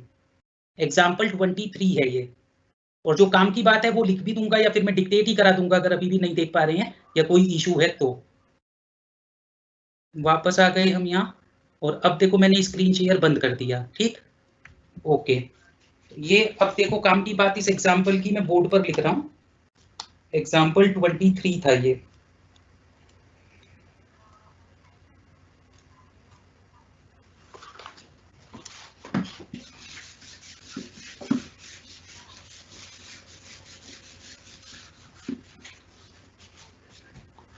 हाँ जी बच्चों, एग्जाम्पल 23 है, पेज नंबर है देखो ये 2.24 बुक में। ये अभी एग्जाम्पल मैंने आपको दिखाया था, ठीक है। तो अब आप इसको क्या करेंगे, अगर अभी नहीं देख पाए या नहीं लिख पाए तो काम की बात लिख लो। A salesman has the following records of sale during 3 months for 3 items A, B, C। एक सेल्समैन है वो 3 आइटम बेचता है, काम की बात मैं लिख दूंगा बोर्ड पर, A, B, C 3 प्रोडक्ट वो बेच रहा है, which have different rates of commission। तीनों प्रोडक्ट पर उसको कमीशन मिल रही है कुछ कुछ, ठीक है, अलग अलग रेट से। फिर एक टेबल इस तरह से दे रखी है आपको मंथ्स, और ऊपर दे रखा है सेल्स ऑफ यूनिट्स, ठीक है, मंथ्स दे रखा है, सेल्स ऑफ यूनिट्स दे रखा है, यूनिट है A, B, C, और इधर मंथ्स दे रखा है जनवरी, फरवरी एंड मार्च। मंथ्स दे रखा है जनवरी, फरवरी and March, 90, 120, 90, 120, 130, 50 and 40, then 60, 100 and 30, ठीक है। ये सेल्स ऑफ यूनिट्स गिवन है, और फिर आगे गिवन है टोटल कमीशन ड्रॉन। क्या गिवन है, total commission drawn, total commission drawn ये रुपीस में है, कितनी कमीशन टोटल मिल रही है, 800, 900 and 850, total commission drawn 800, 900 and 850, ठीक है। इसके नीचे लिख लो। अब आपसे चाहता क्या है, find out rates of commission, चाहता क्या है, find out rates of commission on items A, B and C। rates of commission on items A, B and C। तो देखो ये सवाल था, वहां से आपने ले लिया था तो भी ठीक है, नहीं लिया तो भी कोई बात नहीं, सीधा सीधा समझो। एक सेल्समैन है वो 3 प्रोडक्ट बेचता है, product A, product B, product C, ठीक है। तो जनवरी में वो 90, 100, 20 यूनिट बेच रहा है, फरवरी में 130, 50, 40, मार्च में इतनी इतनी इतनी, और ये टोटल कमीशन जो उसको मिल रही है। अब ये आपसे पूछ रहा है क्या निकालो, rates of commission. Rates of commission से क्या मतलब है कि ए वाली आइटम पर कितनी कमीशन मिलेगी, बी वाली पर कितनी मिलेगी, सी वाली पर कितनी मिलेगी। तो सबसे पहले आप क्या करोगे, वेरिएबल डिफाइन करोगे। तो लिखो let x comma y comma z be the rates of commission on items A, B and C respectively। Let X, Y, Z be the rates of commission, ठीक है। तो A वाली एक यूनिट को बेच के X रुपए मिलते हैं, B वाली एक यूनिट को बेच के Y रुपए मिलते हैं, ये मान लिया हमने, और C वाली एक यूनिट को बेच के Z रुपए मिलते हैं, तो ये मान लिया, ठीक है। तो जनवरी में क्या कर रहा है, A वाली कितनी यूनिट बेच रहा है, 90, तो कितने पैसे मिलेंगे, 90X प्लस ये 100 बेच रहा है बेटा, 100Y प्लस 20z, ठीक है। और टोटल कितने मिले हैं जनवरी में? 800। तो ये फर्स्ट इक्वेशन देखो समझ में आ रही होगी सबको, 90x + 100y + 20z = 800, ठीक है। इसी तरह दूसरी इक्वेशन देखो, 130x + 50y + 40z = 900, ठीक है। इसी तरह तीसरी इक्वेशन जब बनाओगे, 60x + 100y + 30z = 850। तो ये तीन इक्वेशंस हमने फॉर्म कर ली हैं। उसने हमें कहा है find out rates of commission. Rates of commission निकालो, मतलब एक्स वाई जेड की वैल्यू निकालो। एक्स वाई जेड से क्या मतलब है, ए वाली एक आइटम को बेचकर कितना पैसा मिलता है, बी वाली एक आइटम को बेचकर कितना पैसा मिलता है, इसी तरह सी वाली एक आइटम को बेचकर कितना पैसा मिलता है, ये आपको निकालना है, ठीक। तो ये तीन इक्वेशन बन गई। आई होप कि ये तीनों इक्वेशन आपको समझ आ रही होंगी।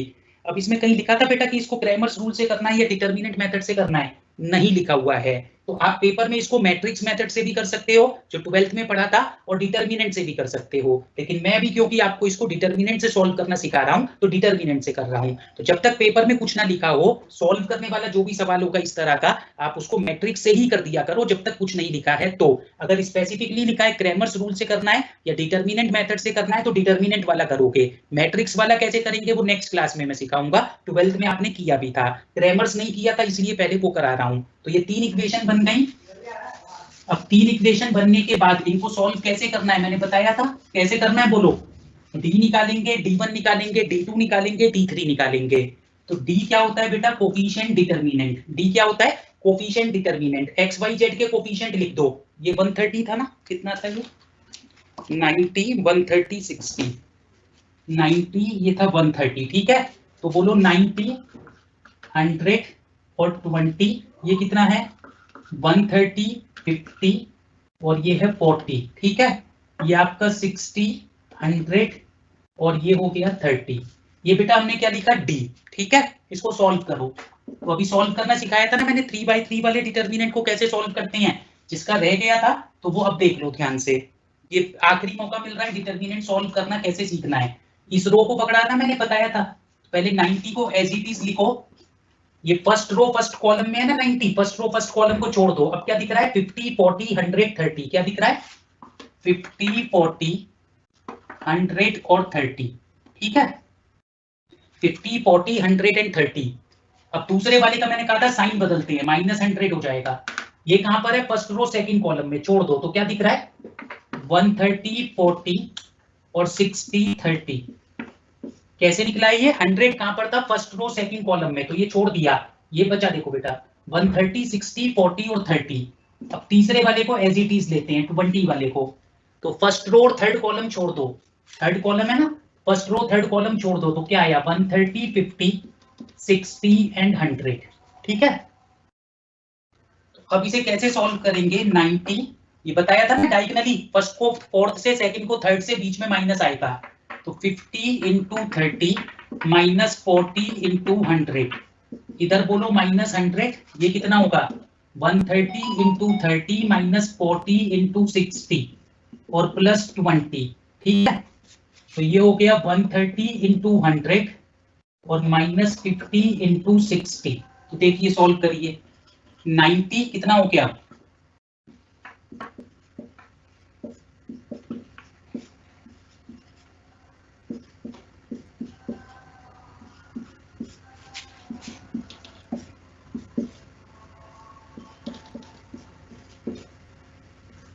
ठीक है, कितना होगा? 90, 1500 - 4000 -2500 -100, ये कितना आएगा?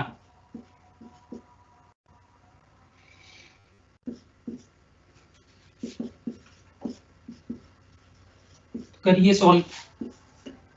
कितना हो गया ये? माइनस का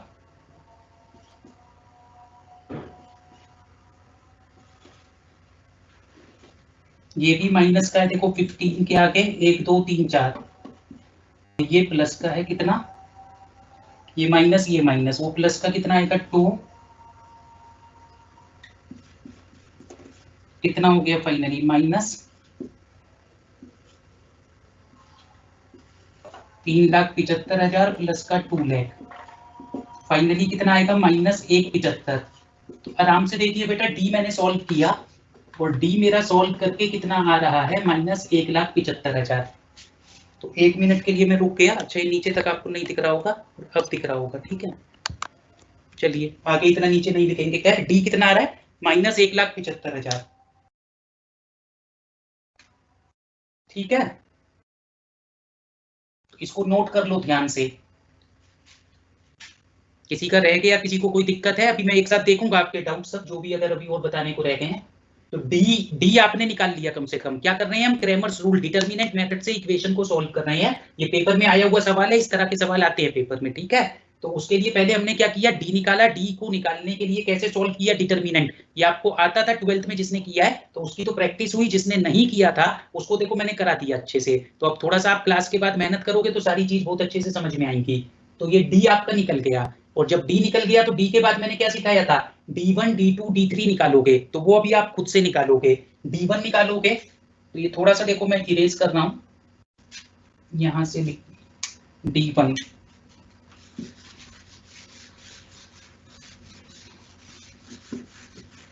तो डी निकालने के बाद मैंने क्या कहा था, D1 निकालोगे। D1 कैसे निकलेगा, फर्स्ट कॉलम को रिप्लेस कर दोगे राइट हैंड साइड वाले कोफिशिएंट से। तो राइट हैंड साइड वाले क्या है बोलो, 800, 900 और 850।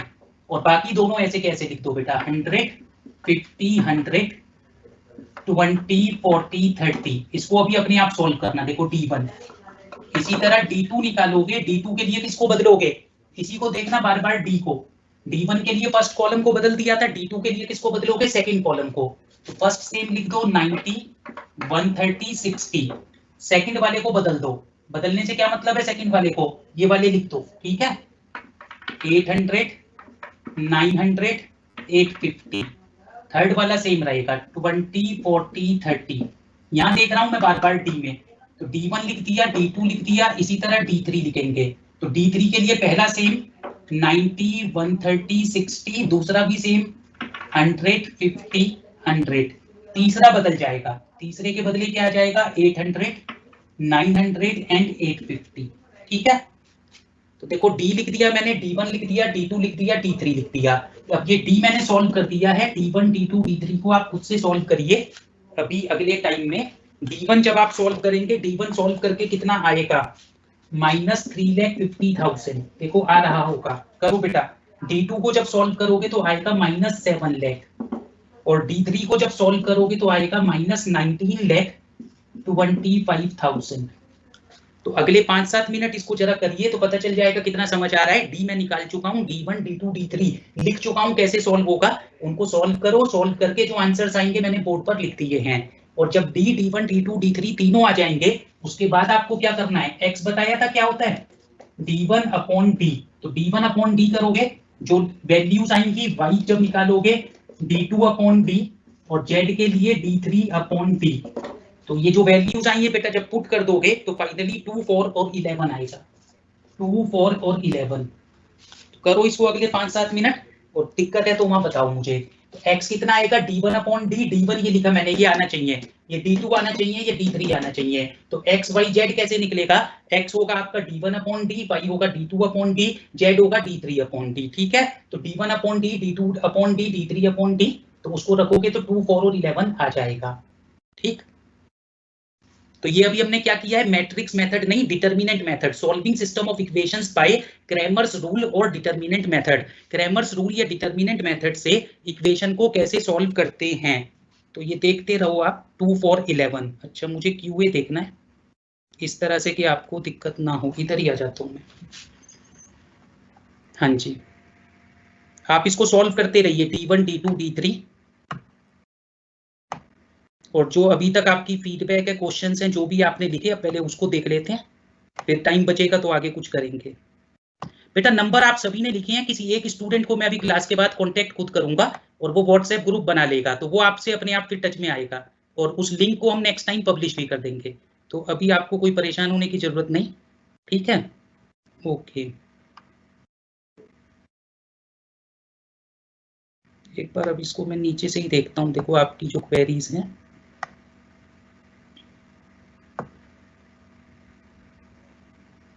बिल्कुल ठीक है, ये बड़ा अच्छी बात लिखी है अरिहंत ने कि इसमें 10 कॉमन लेकर लिख सकते थे। बेटा आपने 12th में मैथ्स पढ़ा है, आप कर सकते थे, यहाँ मैं सबको करा रहा था तो इसीलिए मैंने डायरेक्ट कर दिया। Shortcut for quick checking the answer, कोई शॉर्टकट मेथड नहीं है, बिल्कुल नहीं बेटा। वो जो एक्स वाई जेड आएगा उसको इक्वेशन में रखकर देख लेना बस। यहाँ पर ये अभी आया ना 2 4 11, तो 2 4 11 ये बराबर आ जाएगा लेफ्ट हैंड साइड और राइट हैंड साइड, तो हमें पता चलेगा कि हमारा आंसर ठीक है और कुछ नहीं।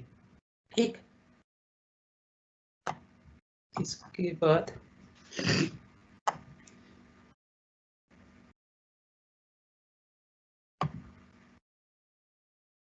क्यों नहीं जा रहा?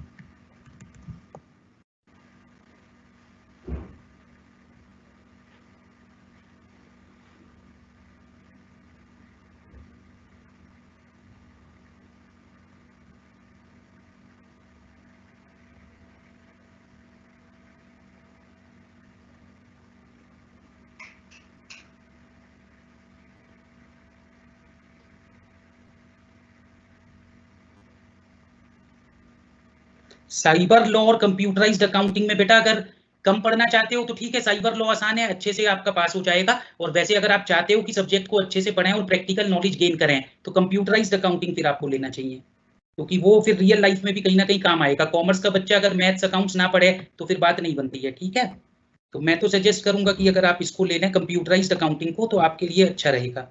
लेकिन इजीली पढ़ना चाहते हो, ज्यादा टेंशन नहीं लेना चाहते हो तो फिर आपका वो ठीक रहेगा। मतलब कौन सा? Cyber crime.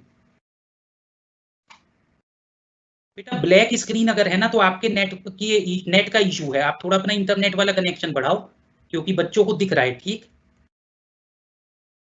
तो नहीं दिखना लगे ना बीच में, एक बार लीव करके दोबारा ज्वाइन करके देखा करो। कोड दिखना जरूरी है, स्क्रीन नहीं दिखा तो भी कोई बात नहीं, वो मैं आपको लिखवा दूंगा। एक ही चीज मैनेज हो जाए एक टाइम पर तो ठीक है।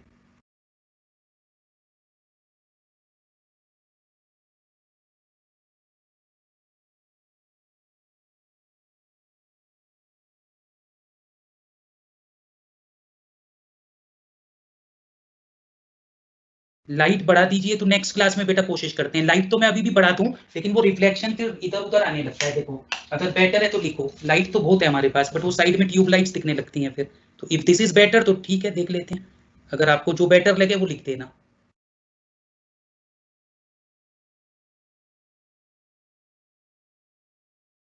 स्क्रीन शेयर नहीं दिखा ना, कोई इशू नहीं है, हम कोशिश करेंगे आपको देखना ही ना पड़े।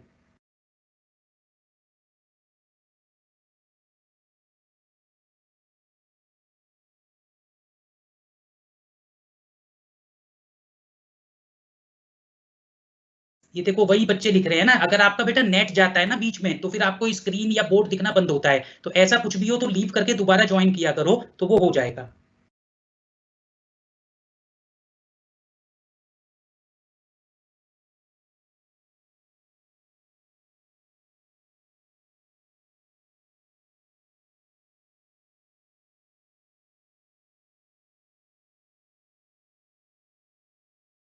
बेटा समझ में तो आएगा, मैं इसीलिए बहुत आराम से आपको ये सारी चीजें बता रहा हूँ। तो 12th में पढ़ा था या नहीं पढ़ा था ज्यादा टेंशन लेने की जरूरत नहीं है, बट मेरी क्लास में आपको रेगुलर और अटेंटिव रहना पड़ेगा।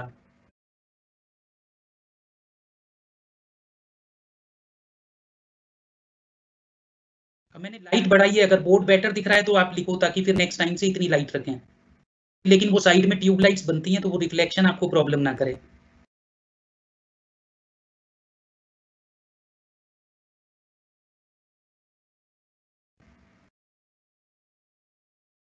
कोई बोर्ड ब्लर दिखता है तो आपके नेट का इशू है।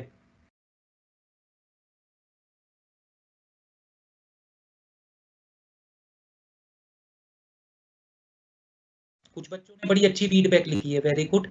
पढ़ के तसल्ली होती है ना कि हम इतनी मेहनत कर रहे हैं तो आप लोगों तक चीज सही से जा रही है।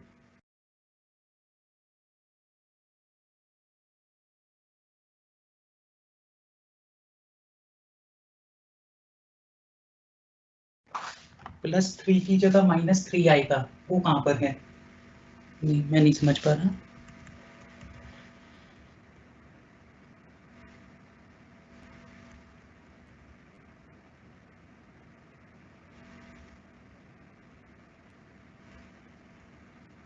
बेटा थोड़ा नेक्स्ट टाइम से ना नेट अच्छा लेकर बैठना, जहां भी बैठो, जहां आपका इंटरनेट अच्छा आता हो। तो फिर बड़ा मजा आएगा पढ़ने में।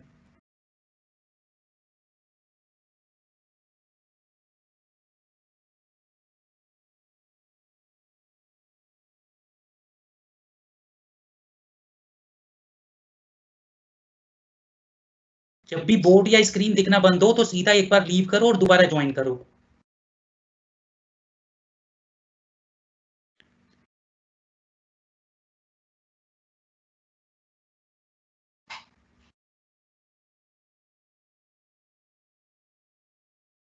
शाबाश, एकता ने लिखा है कि आंसर आया है X2Y4Z11। Very good Deepali. तो जिन बच्चों ने किया वेरी गुड, अच्छी बात है बेटा। और जिसका रह भी गया तो वो फिर क्लास के बाद इसको देखो, ठीक है। तो काफी अच्छे आपने रेस्पॉन्सेस लिखे हैं, जिसको पढ़कर काफी तसल्ली होती है। ठीक, तो अभी हमने क्या करा है, देखो फिर एक बार आज क्या क्या किया था मैं 2 मिनट में आपको बता दूं। मैट्रिक्स मेथड हमने नहीं किया, अभी हमने मैट्रिक्स से शुरू किया था। एडिशन ऑफ मैट्रिसेस की बात की थी, मल्टीप्लिकेशन ऑफ मैट्रिसेस की बात की थी, सब्ट्रैक्शन ऑफ मैट्रिसेस की बात की थी, स्क्वायर मैट्रिक्स की बात की थी, आइडेंटिटी मैट्रिक्स की बात की थी। उसके बाद क्योंकि मैंने जब डिटर्मिनेंट मेथड पढ़ाया तो वहां से मैं इसको ले गया किधर, क्रैमर्स रूल की तरफ। तो क्रैमर्स रूल अगले 2 मिनट में फिर रिवाइज कर लो। उसमें क्या करना होता है, पहले डी निकालते हैं। डी क्या होता है, कोफिशिएंट डिटर्मिनेंट। जो एक्स वाई जेड के कोफिशिएंट्स होते हैं उससे आपका डी निकल जाता है। उसके बाद क्या निकालते हैं बेटा, D1। क्या निकालते हैं, D1। D1 से क्या मतलब होता है, फर्स्ट कॉलम को राइट हैंड साइड वाले कोफिशिएंट से रिप्लेस कर दो। D2 से क्या मतलब होता है, सेकंड कॉलम को राइट हैंड साइड वाले कोफिशिएंट से रिप्लेस कर दो। और D3 से क्या मतलब होता है, थर्ड कॉलम को राइट हैंड साइड वाले कोफिशिएंट से रिप्लेस कर दो। ठीक है, तो एक्स वाई जेड आपने निकाल लिए 2, 4 और 11, और उससे फाइनली आपका ये क्रैमर्स रूल डिटर्मिनेंट मेथड वाली बात हो गई। ठीक है, तो नेक्स्ट टाइम से कोशिश करो क्लास से 5 मिनट पहले ज्वाइन करो और लीव भी 5 मिनट बाद तक रहो यहाँ पर, ताकि आपको मैक्सिमम चीजें समझ आए। शुरू में मैंने सब बता दिया था कौन सी यूनिट कितने नंबर की है। कुछ बच्चों ने लेट ज्वाइन किया होगा या फिर वो लिखते रहे हैं, तो वो समय समय पर दोबारा बताता रहूंगा, कोई टेंशन लेने की जरूरत नहीं है। तो एक ये क्रैमर्स रूल हो गया, और अभी करीब है हमारे पास 12-15 मिनट, तो थोड़ा सा काम और कर लेते हैं, क्योंकि समय हमेशा कम रहेगा और काम ज्यादा रहेगा। तो एक इसमें टॉपिक होता है जो सिंपल क्वेश्चन आता है पेपर में, मल्टीप्लीकेशन ऑफ मैट्रिसेस पर। किस पर आता है, मल्टीप्लीकेशन ऑफ मैट्रिसेस। ठीक है, मतलब उसमें एक क्वेश्चन आपको गिवन होगा, और उसमें मतलब 2 मैट्रिक्स आपको बनानी होंगी, उनको मल्टीप्लाई करनी होंगी, और बस मल्टीप्लाई करके आंसर निकल जाएगा। मतलब कोई लंबा चौड़ा काम नहीं करना है उसमें, जैसे अभी इसमें एक्स वाई जेड निकाले थे ना, उस तरह से नहीं। तो सीधी सीधी इंफॉर्मेशन होगी, 2 मैट्रिक्स आपको गिवन होंगी, उसको मल्टीप्लाई करके आंसर निकलेगा। तो इस पे ये किस टाइप का क्वेश्चन हुआ, मल्टीप्लीकेशन ऑफ मैट्रिसेस। तो ठीक है, मैं डिक्टेट ही कर देता हूँ, काम की बात लिखो जरा जल्दी से। एक एग्जाम्पल अभी हम कर लेते हैं, और वो सिर्फ मल्टीप्लिकेशन ऑफ मैट्रिसेस पर होगा। अब जो मैं करूंगा उसमें सॉल्व नहीं करना है उस तरह से जो अभी किया था। ठीक है, ये एग्जांपल 5 है। अभी स्क्रीन पर खैर दिखाया था मैंने, नहीं भी दिखा था कोई बात नहीं, काम की बात मैं लिख रहा हूं, तो जरा नोट करो। अ transport company uses 3 types of trucks. Note कर लो बेटा, 1-2 सेंटेंस से ज्यादा बड़ी बात नहीं है। अ transport company uses 3 types of trucks, T1, T2, T3। एक ट्रांसपोर्ट कंपनी है, 3 तरह के ट्रक्स यूज करती है, to transport 3 types of vehicles, B1, B2, V3। ठीक है, एक ट्रांसपोर्ट कंपनी है, वो 3 तरह के ट्रक्स यूज करती है, और उन ट्रक्स में व्हीकल ट्रांसपोर्ट करती है। ठीक है, ट्रक्स के नाम है T1, T2, T3, और व्हीकल्स के नाम है V1, V2, V3। आगे लिखो, the capacity of each truck, the capacity of each truck in terms of 3 types of vehicles, the capacity of each truck in terms of 3 types of vehicles is given below. The capacity of each truck in terms of 3 types of vehicles is given below. तो V1, V2, V3 और T1, T2, T3। ठीक है, 1, 3, 2, 2, 2, 3, 3, 2, 2, इस तरह से information given है। देखो ये टेबल क्या कह रही है बेसिकली आपसे, ट्रक 1 जो है वो व्हीकल 1 की 1 यूनिट ट्रांसफर करती है, व्हीकल 2 की 3, व्हीकल 3 की 2। इसी तरह ट्रक 2 में 2, 2, 3 जाते हैं, और ट्रक 3 में कितने जाते हैं, 3, 2, 2 जाते हैं। तो ये इंफॉर्मेशन आपको गिवन है कि हर ट्रक में कितने कितने व्हीकल 1, व्हीकल 2 और व्हीकल 3 जाते हैं। तो अब इसके बाद देखो आपसे क्या कहता है, नेक्स्ट सेंटेंस में लिखो, using matrix method, find the number of vehicles using matrix method find the number of vehicles of each type. Using matrix method find the number of vehicles of each type that can be transported. Using matrix method find the number of vehicles of each type that can be transported if the company has 10, 20 and 30 trucks. 10, 20 and 30 trucks. 10, 20 and 30 trucks of each type respectively. तो T1 आपके पास कितनी है 10, T2 कितने हैं 20, T3 कितने हैं 30. एक एक ट्रक में इतना जाता है, 10, 20, 30 में कितना जाएगा वो निकालना है. तो सिंपली ये आपको पता है एक एक का गिवन है और 10, 20, 30 का निकालना है. तो इसमें कोई एक्स वाई जेड नहीं मानना है, सिंपली मल्टीप्लाई करके काम चल जाएगा. तो ये किस टॉपिक का क्वेश्चन है, मल्टीप्लीकेशन ऑफ मैट्रिसेस का. उसमें दो मैट्रिक्स फॉर्मुलेट करते हैं हम. क्या करते हैं, दो मैट्रिक्स फॉर्मुलेट करते हैं. एक तो देखो इसने ये दे ही रखी है, इसको ए मैट्रिक्स में लिख लेंगे 1 3 2 2 2 3 3 2 2. इसको ऐसे लिख भी दिया करो ऊपर V1 V2 V3 और ये है T1 T2 T3. मतलब ट्रक 1 पे ऐसे जा रहा है, ट्रक 2 पे ऐसे जा रहा है, ट्रक 3 पे ऐसे जा रहा है. ठीक है, एक एक ट्रक के हिसाब से दे रखा है. मुझे कितनी दे रखी है, 1 वाली कितनी है 10 और 2 वाली कितनी है बेटा 20 और 3 वाली कितनी है 30.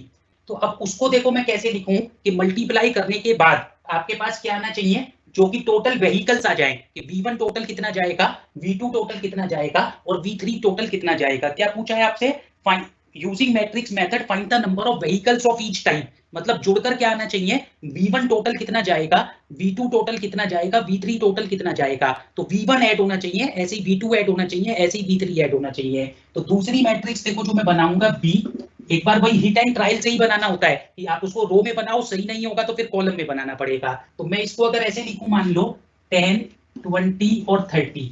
ये ट्रक 1 है, ट्रक 2 है, ट्रक 3 है. ठीक है, अगर मैंने इसको रो में लिख दिया, ट्रक 1 मेरे पास 10 है, ट्रक 2 मेरे पास 20 है, ट्रक 3 मेरे पास 30 है.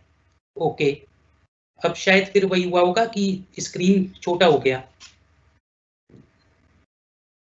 ये क्यों होता है, बीच में कुछ चेंज करते हैं वहां या तो सेटिंग.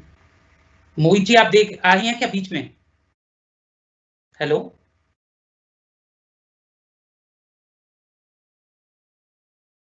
जी सर. मोहित सर आप बीच में आते हो ना, जब ये मेरा बोर्ड छोटा हो जाता है. वो नहीं सर, वो स्टूडेंट्स को पूरा दिखता है. पूरा ही दिख रहा है तो चलो बस ठीक है, फिर ये लिखने लगते हैं कि नहीं दिख रहा है. एनीवेज, तो अब ये ए मैट्रिक, जब यहाँ कोई नहीं दिख रहा होता ना तो फिर बोर्ड पूरा दिख रहा होता है मुझे. मैं लीव कर जाता हूँ सर, ऐसी बात है तो. हाँ एक बार हटके देखो, ऐसे ही बीच में. हाँ अब ठीक है, अब ठीक दिख रहा है. ओके, तो ए ये रहा, बी ये रहा. ठीक है, तो अब इसमें क्या करते हैं बेटा, देखिए ए बी, तो मल्टीप्लाई करेंगे अगर हम इनको तो कैसे, एक एक ट्रक पर इतना इतना व्हीकल जाएगा. ट्रक 1 मेरे पास 10 है, ट्रक 2 मेरे पास 20 है, ट्रक 3 मेरे पास 30 है. तो अब देखो ए इंटू बी करूं या बी इंटू ए करूं, और जो भी मैं कर रहा हूं तो मेरे पास जो रिक्वायरमेंट है वो हो रही है या नहीं. तो 2 मिनट इसको ढंग से समझो. इसका ऑर्डर क्या है, कितनी रोज है इसमें 3 और कितने कॉलम है इसमें 3. नंबर ऑफ रोज 3 है, नंबर ऑफ कॉलम्स 3 है. इसमें बेटा कितनी रोज है 1 और कॉलम 3 है. देखो रो तो 1 है, कॉलम 3 है, 1 2 3. ठीक है, तो नंबर ऑफ रोज 1 है और नंबर ऑफ कॉलम 3 है. इसमें आप देख रहे हो नंबर ऑफ रोज कितनी है 3 और नंबर ऑफ कॉलम भी कितने हैं 3. क्या मैं ए इंटू बी कर सकता हूं, अगर ए इंटू बी मैं करूंगा तो मैंने क्या बताया था आपको, रूल क्या था, ए वाली का है 3/3, बी वाली का क्या है बोलो 1/3. तो ये मल्टीप्लाई हो सकते हैं क्या, नहीं. क्या समझाया था मैंने, इसमें जो नंबर ऑफ कॉलम है वो उसकी नंबर ऑफ रोज के बराबर होने चाहिए. तो आज की क्लास में शुरू में बताया था ना मल्टीप्लिकेशन का रूल, तो वो नहीं हो सकता. इसी तरह आप देखो b इंटू ए अगर मैं करता हूं तो पहले b लिखो 1 इंटू 3 और फिर ये लिखो a 3 इंटू 3. तो ये तो मल्टीप्लाई कर सकता हूं, पहले b लिखूंगा बाद में a लिखूंगा. तो देखो इसके कॉलम इसकी रो के बराबर आ रहा है, तो मल्टीप्लाई तो कर सकता हूं, लेकिन करने से क्या सही चीज निकल रही है अब आपको वो समझना है. पहले b इंटू ए लिख कर देखो 10 20 30 और a क्या है बेटा 1 3 2 2 2 3 3 2 2. ठीक है, ये क्या है बी है, ये ट्रक 1 ट्रक 2 ट्रक 3 और ये है आपका ये 1 2 3 है, ये व्हीकल 1 व्हीकल 2 व्हीकल 3, ये ट्रक 1 ट्रक 2 ट्रक 3. ठीक है, तो a इंटू बी क्यों नहीं किया वो समझ आ गया होगा, क्योंकि मल्टीप्लाई हो ही नहीं सकते. b इंटू ए मल्टीप्लाई तो हो सकता है, लेकिन मल्टीप्लाई होके क्या रिजल्ट वही आ रहा है जो मुझे चाहिए, अब वो समझना है. तो मैंने दो मैट्रिक्स को मल्टीप्लाई करना कैसे सिखाया था आज की क्लास में, पहले first row into first column, corresponding elements are multiplied and added, इसी तरह first row into second column, वही सब सिखाया था ना, तो वही करना पड़ेगा। देखो तो first row into first column, तो फर्स्ट रो देख रहे हैं आप, ये रही, और फर्स्ट कॉलम ये रहा, तो फर्स्ट रो को फर्स्ट कॉलम से मल्टीप्लाई करो, और देखो हो क्या रहा है, जब हम मल्टीप्लाई कर रहे हैं तो क्या हो रहा है। देखो 10 इंटू वन क्या है, ट्रक वन पे जो व्हीकल बन जा रहा है, प्लस 20 इंटू टू क्या है, ट्रक टू पे जो व्हीकल बन जा रहा है, प्लस 30 इंटू थ्री क्या है, ट्रक थ्री पे जो व्हीकल बन जा रहा है। तो ये वही है ना जो मुझे निकालना था, 10 into one plus 20 into two plus 30 into three. तो देखो first row into first column, 10 into one plus 20 into two plus 30 into three, तो ये पूरा ऐड होकर क्या हो जाएगा, व्हीकल वन टोटल निकल आएगा। देखो एक एक ट्रक पे कितना जा रहा था वो ये रहा, और 10-20-30 पर कितना जाएगा वो ये निकल गया। तो क्या किया है जो मैंने आज की क्लास में आपको सिखाया था, first row into first column, इसी तरह first row into second column. Important चीज क्या है कि जुड़ रहा है व्हीकल वन, ऐसा ना होता कि पता चला ट्रक जुड़ जाते, हमें निकालना है तीनों ट्रक जो हैं उसके हिसाब से कितना कितना व्हीकल 1 2 3 जाएगा। तो ये पहला निकल आया, अब फर्स्ट रो फर्स्ट कॉलम का काम खत्म हो गया। तो ऐसे ही मैंने क्या सिखाया था, first row into second column, तो वो क्या है, देखो 10 इंटू थ्री प्लस 20, इस वाले से कर रहा हूं बेटा, 20 into two plus 30 into two, देख रहे हैं, ये इससे किया मैंने first row into second column. इसी तरह अब first row into third column करेंगे, कहा था ना एक एक रो को पकड़ो, उसको हर एक कॉलम से मल्टीप्लाई करते रहो। तो पहले first row into first column, first row into second column, first row into third column, जब सारे कॉलम निबट जाएं तो दूसरी रो पर आना, दूसरी रो है ही नहीं यहाँ पर, ठीक है। तो अभी फर्स्ट रो फर्स्ट कॉलम हो गया, फर्स्ट रो सेकंड कॉलम कर रहा हूँ, इसी तरह फर्स्ट रो थर्ड कॉलम हो जाएगा, 10 into two plus 20 into three plus 30 into two. देखिए तो ये आपने देखा ध्यान से, तो first row into first column जब किया तो व्हीकल वन टोटल निकल आएगा, इसी तरह first row into second column किया तो व्हीकल टू टोटल निकल आएगा, first row into third column किया तो व्हीकल थ्री टोटल निकल आएगा। तो ये सब करने के बाद आपके पास देखो ये आ रहा होगा, इसको सॉल्व करो, कितना 10 प्लस 20 टू सा 40 प्लस 30 थ्री सा 90, ये बेटा 30 प्लस 40 प्लस 60, ये बोलो 20 प्लस 60 प्लस 60, कितना हो गया 140, ये आएगा देखो कितना 130, और ये आएगा कितना 140। देखिए ध्यान से, तो ये आ गया vehicle one, vehicle two, vehicle three. तो सिंपल क्वेश्चन था, ये क्वेश्चन किस टॉपिक पर था, मल्टीप्लिकेशन ऑफ मैट्रिसेस पर। इसमें कोई इक्वेशन नहीं बनानी है, एक्स वाई जेड नहीं निकालना था, सीधा सीधा आपको दे रखा था एक एक ट्रक पर इतने इतने व्हीकल जाते हैं, 10 20 30 होंगी तो कितने जाएंगे, तो सिंपल सी बात है मल्टीप्लिकेशन करके निकल आएगा। बट उसके लिए एक मैट्रिक्स तो मुझे दे रखी थी, दूसरी मैट्रिक्स मैंने बनाई खुद से, वो रो में बनाई, बुक से जानबूझ के अलग बनाई है, उसने कॉलम में बना रखी थी, तो मैंने डेलिबरेटली डिफरेंट सॉल्यूशन किया है। तो आप जैसे भी करो बस ये ध्यान रखना कि मैट्रिक्स बनाने के बाद पहले तो वो मल्टीप्लाई हो रही है या नहीं, तो मैंने बताया था a इंटू बी नहीं हो रहा था लेकिन b इंटू ए हो रहा था, तो पहले तो वो मल्टीप्लाई होनी जरूरी है। और दूसरी बात क्या है, जब वो मल्टीप्लाई हो रही है तो उसके बाद दूसरी इंपॉर्टेंट चीज ये है कि मल्टीप्लीकेशन के बाद वो रिजल्ट जो चाहिए वो आ रहा है, जैसे व्हीकल वन चाहिए टोटल, तो ये देख रहे थे ना 10 इंटू वन, ट्रक वन पे vehicle one, plus 20 into two, truck two पे vehicle one, plus 30 into three, तो ट्रक वन पे व्हीकल वन, तो टोटल व्हीकल वन निकल कर आ रहा था और हमें वही चाहिए था। तो देखो आई होप कि एग्जाम्पल क्लियर हो गया आपको। तो अब नेक्स्ट टाइम जब हमारी क्लास है वेडनेसडे को, तो उस दिन हम एक मैट्रिक्स मेथड अच्छे से करेंगे और एक लियोनटिफ मॉडल जो बिल्कुल नया टॉपिक है, आपने 12th में नहीं किया और पेपर में सवाल आते हैं तो उसको भी करेंगे। ठीक, आज जितना भी पढ़ाया है पहली क्लास के हिसाब से काफी कुछ करा दिया मैंने आपको, तो एक बार आप बेटा ध्यान से इसको सब कर लेना। अगले 4-5 मिनट और हूं मैं भी आपके साथ, एक बार क्यूए टैब में देख लेता हूं अगर कुछ भी आपने लिखा है, कोई डाउट है तो नेक्स्ट टाइम से और थोड़ा सा स्ट्रक्चर्ड वे में आप आओ और तैयारी करके बैठो, नेट कनेक्शन और बेटर कर लो बेटा। थोड़े से दिन की बात है, 15 दिन ही हो आप मेरे साथ, कोई ज्यादा टाइम नहीं, तो अच्छा डेटा कनेक्शन लेकर बैठना, ठीक है, तभी पूरा फायदा उठा पाओगे क्लासेस का।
बुक कौन सी अच्छी है मैंने आपको बताया था एक बार, अगर नहीं ले पाई शुरू में तो अब देखो इसको देख लो, ये बुक दिख रही है आपको, टाइटल है मैथमेटिक्स फॉर बिजनेस स्टडीज, ये टाइटल है, नोट कर लो, स्क्रीनशॉट ले लो जो भी आपको सही लगे, मैथमेटिक्स फॉर बिजनेस स्टडीज, और ऑथर है डॉक्टर जेके ठुकराल। तो एक ही किताब पढ़नी है बेटा आपको, अगर आप अच्छे से प्रैक्टिस करना चाहते हो तो इस किताब को ले लो, ठीक है, मैथमेटिक्स फॉर बिजनेस स्टडीज, और ऑथर है डॉक्टर जेके ठुकराल, ठीक।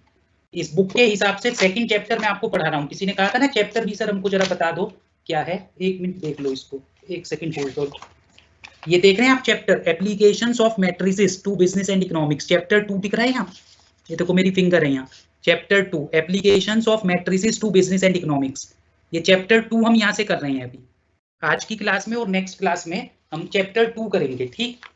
तो बुक का चैप्टर का ये आपका सवाल क्लियर हो गया, ये शुरू में मैंने सब बताया था, अगली बार से कोशिश करना बिल्कुल शुरू से आप ज्वाइन करो, कैलकुलेशन है ही वो तो होगी बेटा, कैलकुलेटर अलाउड है पेपर में, तो वो आपको रखना पड़ेगा।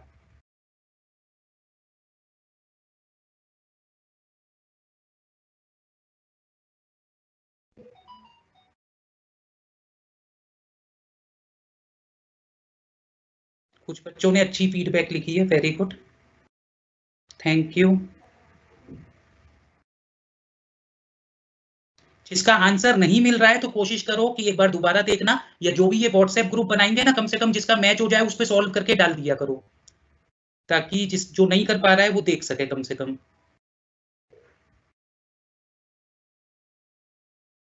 D1 बेटा 1,50,000 नहीं आएगा, कुछ मिस्टेक की होगी, दोबारा देख लेना एक बार। टैली ही पढ़ाया जाएगा, बिल्कुल ठीक कह रहे हो, कंप्यूटराइज्ड अकाउंटिंग में टैली ही पढ़ाया जाएगा, बट वो एडवांस लेवल का होगा, उसमें जो पहले किया उससे और भी कुछ सीखोगे, और कहीं ना कहीं प्रैक्टिकल लाइफ में काम आता है बेटा ये सब। लाइट्स ऑन इज बेटर, ठीक है, तो हम तो सारी लाइट जला देंगे, मुझे कोई दिक्कत नहीं है। 60, 140, 210, ये कुछ गड़बड़ है बच्चों आपकी, ये तो मैंने बोर्ड पे किया है ना, 140, 130, 140 ये आ रहा है, ओके। होमवर्क के लिए क्वेश्चन तो बेटा बुक है, अगर आप तो उसको देखो, नहीं तो फिर मतलब अभी इतना रिवाइज करो, जो पढ़ाया इसी को सबको रिवाइज करने की कोशिश करो, ठीक है। 10 ईयर ले लो, मार्केट में मिल रहा है, तो उससे भी देखो, जो प्रीवियस ईयर क्वेश्चंस आए हों उनको भी प्रैक्टिस कर सकते हो, एसओएल की वेबसाइट पर देख लो, बिजनेस मैथ्स के जो भी क्वेश्चन पेपर या कंटेंट मिलता है वो देख लो, कुछ कुछ मटेरियल मैं भेजने लगूंगा बीच बीच में, तो दिक्कत नहीं होगी। ये सिंपल क्वेश्चन था बेटा, ये इसमें मल्टीप्लिकेशन ऑफ मैट्रिक्स का सवाल था, इससे पहले जो मैंने किया था वो क्रेमर्स रूल का सवाल था। इसमें क्या था कि एक कंपनी के पास 3 तरह के ट्रक हैं, 3 तरह के व्हीकल वो लेकर जाती है, तो एक एक ट्रक पर कितने कितने व्हीकल जाते हैं वो हमें पता था, तो 10, 20, 30 ट्रक होंगे तो कितने जाएंगे, तो उसमें सिंपली हमने 2 मैट्रिक्स बनाई और मल्टीप्लाई करके सॉल्व कर लिया। ये किस टॉपिक का सवाल है, मल्टीप्लीकेशन ऑफ मैट्रिसेस इसे बोलते हैं।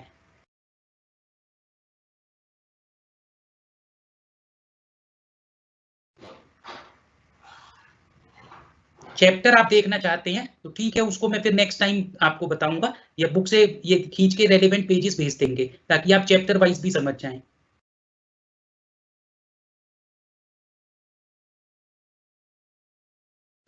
वन 210 कैसे आएगा बेटा, स्क्रीन पे लिखा तो है, देखो मैंने first row into first column, first row into second column, first row into third column, ये सब किया तो हुआ, इससे मैच करो। एग्जाम तो वही मई 15 के बाद कभी भी होगा, उसको चेक करते रहो। 3 शेयर तो मैंने किया ही नहीं है अभी।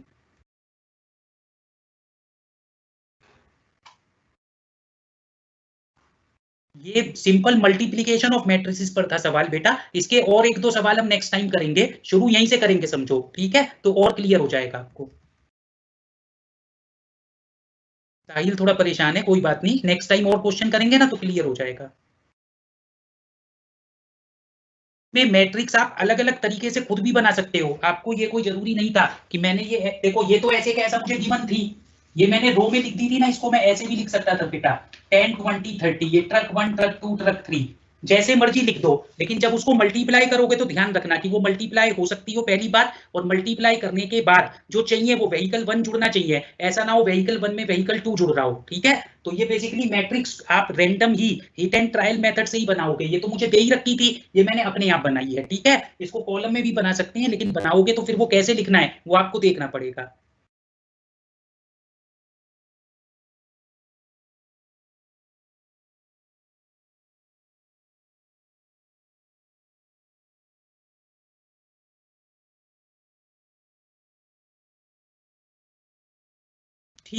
ठीक है, तो ये मल्टीप्लीकेशन ऑफ मैट्रिसेस कल नेक्स्ट टाइम एक और सवाल हम करेंगे तो और क्लियर हो जाएगा। तो इसको भी जो किया है तो उसको आपने मतलब रो वाइज भी बना सकते हो, कॉलम वाइज भी बना सकते हो, कोई जरूरी नहीं है कि उसको उसी तरह से बनाना है। ठीक, तो ठीक है, काफी आज के लिए। आई होप कि यहाँ तक सबको सब कुछ समझ में आ गया है। तो अब परसों वेडनेसडे को बेटा और थोड़ा अटेंटिव होकर बैठना, और अगले बाकी 14 डेज जो मेरे साथ बचे हैं उनका बेस्ट यूटिलाइजेशन करना। Thank you.